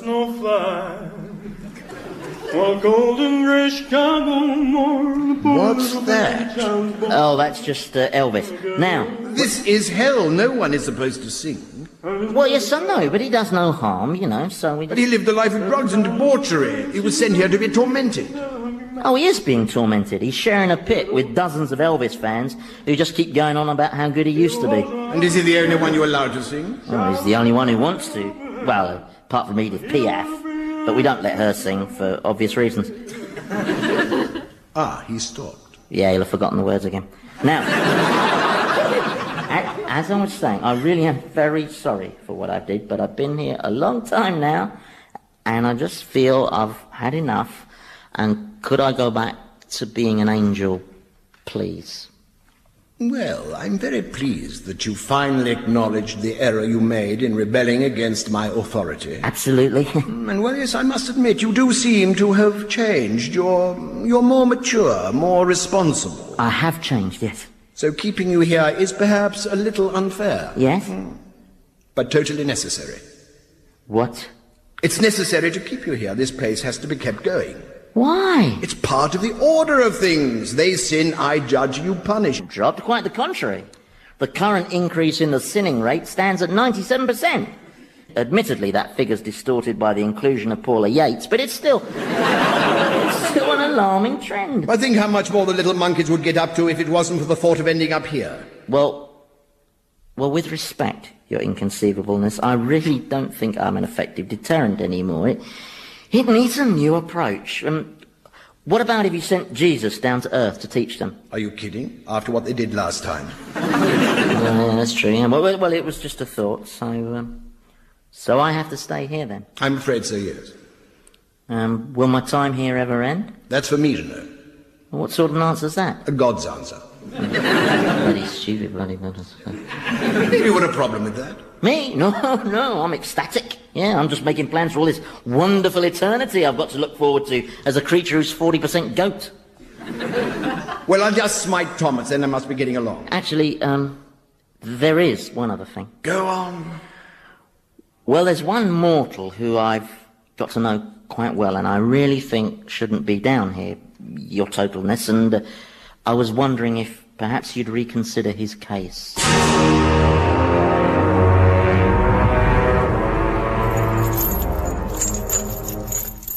I hope I get to speak to him. I mean, just think what he could tell us about the universe. I mean, asking God direct would save a heck of a lot of research. Professor. Yeah? About my trial. I've thought of a potential defence. Oh, what's that? Hell rage.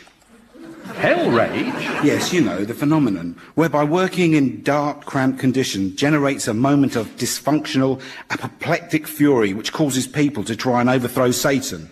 Well, it's a bit Californian, isn't it? I know. No, I think your best option would be to accept your guilt and throw yourself at Satan's mercy. Oh, yeah, because he's renowned for that, isn't he? It's legendary. Satan's mercy, along with Paul Gascoigne's IQ and Tony Blair's warmth. Professor, could me and his infiniteness borrow you for a second? Of course, my pleasure. All right, Gary. Oh, are those manacles too tight? No. I'll soon fix that. There, try not to howl too loud, Gary.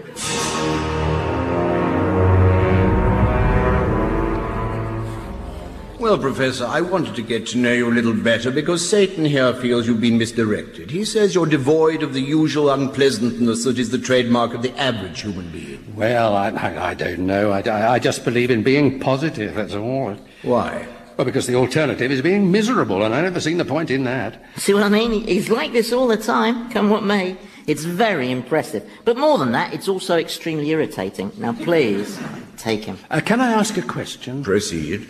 Well, I know it's a little presumptuous of me, but I just have to ask. I mean, any scientist would want to ask it. What were the origins of the universe? I mean, did we get it even halfway right? I mean, was it the Big Bang? It most certainly was. And what caused the Big Bang? Search me. What? Well, I was just messing about with some matter and energy, you know, just for something to do, and I put it all down for a moment to have a sip of my drink, and then suddenly, kaboom! And the next thing I know, I've got a universe on my hands, just expanding all the time with black holes and suns and planets flying round. Total bedlam. So the creation of the universe was an accident? Correct. Yeah, I think, Professor, that's perhaps enough questions for now. You can ask him plenty more once he's taken you up to heaven. Just one more. Oh, for goodness sake. How about life on Earth? You didn't create that by accident, did you? No, I didn't create life by accident. Ah, right. No, I did that for a bet. A bet? Yes. Well, your planet was pretty dull viewing for the first few billion years, just rocks and water and the occasional volcano. So for a bit of fun, I sprinkled loads of mutating bacteria in the oceans. And then me and the angels ran a book on which would be the first one to evolve into a creature that developed language. So it was a sort of lottery, only with DNA for numbers? Yes, that's right. The angel Gabriel got very, very upset. See, the organism he backed started off very brightly, but then randomly mutated into a carrot. So, who won? One of the seraphim. His bacteria ultimately evolved into humans. And that's when the trouble started. Trouble? Oh, yes, humans are just too virulent, you see. Soon the whole planet was infested with them. I mean, I tried drowning the little beggars, but it was no use. I did consider just destroying the whole planet, but that seemed a bit hard on all the other species. In the end, I gave up. I decided if I couldn't exterminate you, I might as well have you as subjects. There, happy now, Prof? That's enough. That's enough questions. We don't want to wear his all-embracingness out now, do we? No, there's just one more thing I'd like to ask. It's not if you're a god, why do you allow such dreadful things to happen, is it? No. Oh, good, because that one gets on my tits. Far away.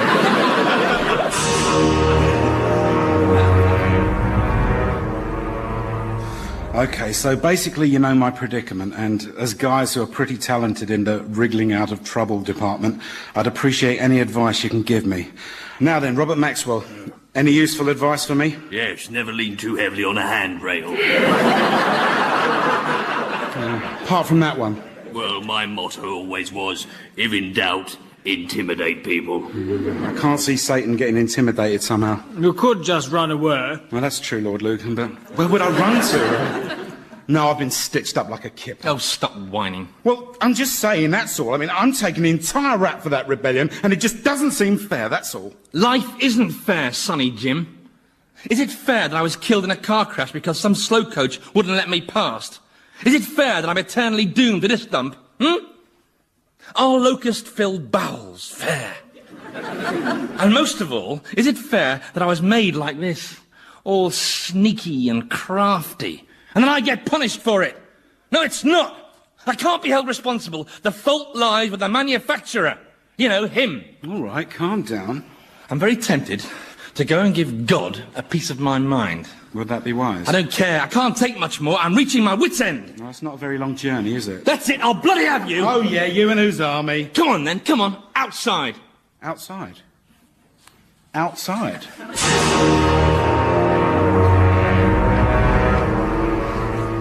So, let me get this straight. Before the Big Bang, there was... Just some matter and energy. And before that, there was... Nothing. But you can't make something out of nothing. That's not true. Look at Anthea Turner. What I'm saying is, it isn't rational to say something could spring from nothing. Look, it's not my fault if you've got a cliched view of what constitutes nothing. Prof, don't get him angry. Well, I'm not trying to. It's just that what he proposes isn't rational. Says who? Well, says common sense. Professor? I'm not going to argue with you. It's just that logically... Look, are you a divine being who shapes the universe? No. Well, I am, so shut up. A bit touchy, isn't he? Look, Prof, just keep your gob shut, OK, while I try and repair the damage. I'm sorry about that, your ineffableness. As I say, he has his very inquiring mind, which is all thanks to you, of course.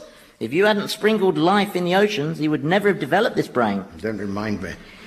But as I say, I've not been able to find any malice in him, and I really feel that... So why is he here? Well, on my arrival, I was informed it was because I didn't believe in you. What? Oh, well done, Mr. Tact.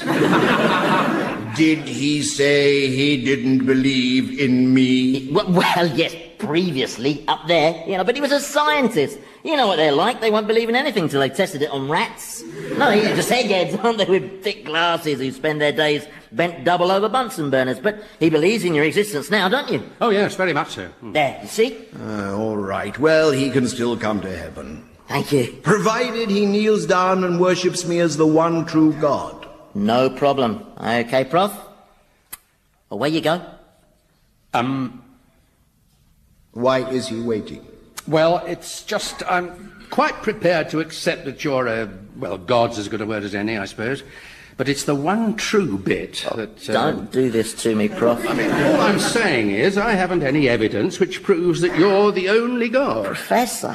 I mean, yes, we appear to be your creations, but then you could be the creation of some even greater super being. I mean, how would we know? How would you know, for that matter? Look, this is no time for this relativism crap. Look, he doesn't mean it, your undeniableness, and he'll do the worshipping now, won't you? Well, no. I don't feel very comfortable about that. What? It's the kneeling. He doesn't feel comfortable about the kneeling. Yeah, dodgy knees, old rugby injury. But he will... Let him speak for himself. Well, it's just that I don't quite understand why a supreme being requires worship. I just need it, okay? Why? Because please stop, Professor. His aura's turning crimson. That's a very bad sign. But why this neediness? Look, just because I'm a supreme being doesn't mean I can't feel vulnerable. Oh, no, that's torn it. You forced him into an admission of weakness. He won't like that. Here we bloody go. Satan, you foul changeling, this mortal reminds me of you. But whereas your sin was rebellious pride, his is infuriating smugness. Excuse me. What is this excrescent mortal doing here? I've come to register a complaint. Now's not a good time, Tom. There's never a good time for what I have to say. Oi, you, God! I want to know why I'm here.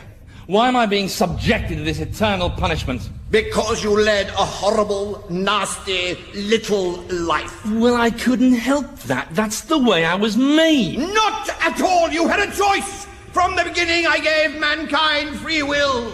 Well, that was a bloody stupid thing to do, wasn't it? Like giving a toddler a Kalashnikov. You should have known what we do with free will. Control this mortal, Satan. He's got a point, though, hasn't he? Silence! You have all offended me, so now I shall punish you together. He's not very good at managing his anger, is he? Silence! This punishment I visit upon you will last for eternity, you miserable, ungrateful creatures! Well, I be jiggered. Snow. Farewell, accursed riches! Please, one last question. Yes! Are we humans the only intelligent life in the universe? Do you seriously think you're the best I could do? Oh, well. There goes God. Funny bloke.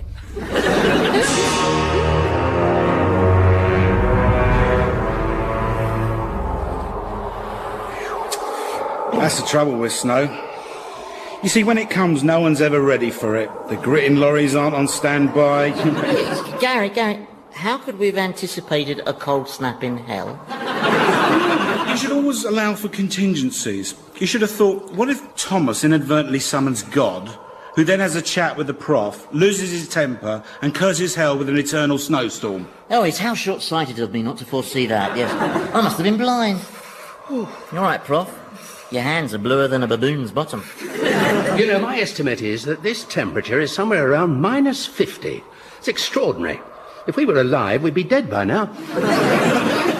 You could have been out of all this, Prof. All cosy and snug up in heaven if you hadn't put the divine Nigel through that 20 questions routine. It was very kind of you to put in a word for me. That was the act of a friend. Friend? What are you talking about? No, I don't have friends. No, I just wanted to get shot of you, frankly. Oh, there goes Elvis. Oi, fat boy, shut your bleeding cake hole! I was just singing, man. All right, Gary, go separate them. Oh, too late, she's nutted him. He won't get up from that. No one headbutts like Jane Austen. Look at this snowflake. It's amazing. And every crystal's different, you know. Oh, here he goes again, Mr. Verbal Diarrhea. Watch your mouth, Thomas, or... Or what? Don't tell me. You'll punish me. Well, I don't care. You've covered me in boils. You've transformed me into various vegetables and household appliances. You've bred locusts and raced ferrets inside me. What more could you possibly do, eh? Turn me into a warthog scrotum? Oh, really? Well, he shouldn't put ideas into my head, should he? Snow's getting heavier. You got to hand it to God. Really clever bloke to create something as brilliant as snow. Yep, he's the dog's bollocks and no mistake.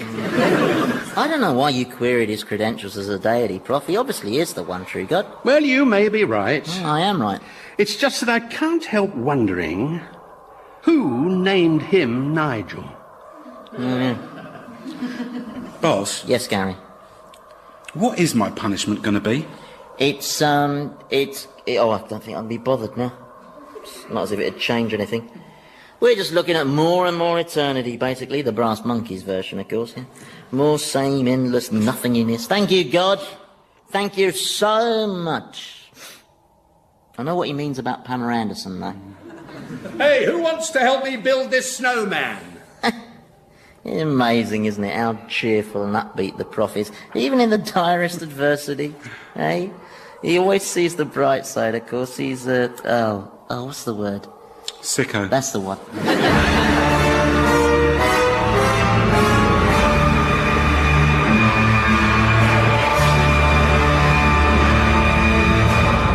Old Harry's Game featured Andy Hamilton as Satan, James Grout as the Professor, Jimmy Mulville as Thomas, Stephen O'Donnell as Gary, and David Swift as God. With Philip Pope, Penelope Nice, Michael Fenton-Stevens, and Nigel Pegram. The programme was written by Andy Hamilton and produced by Paul Mayhew Archer.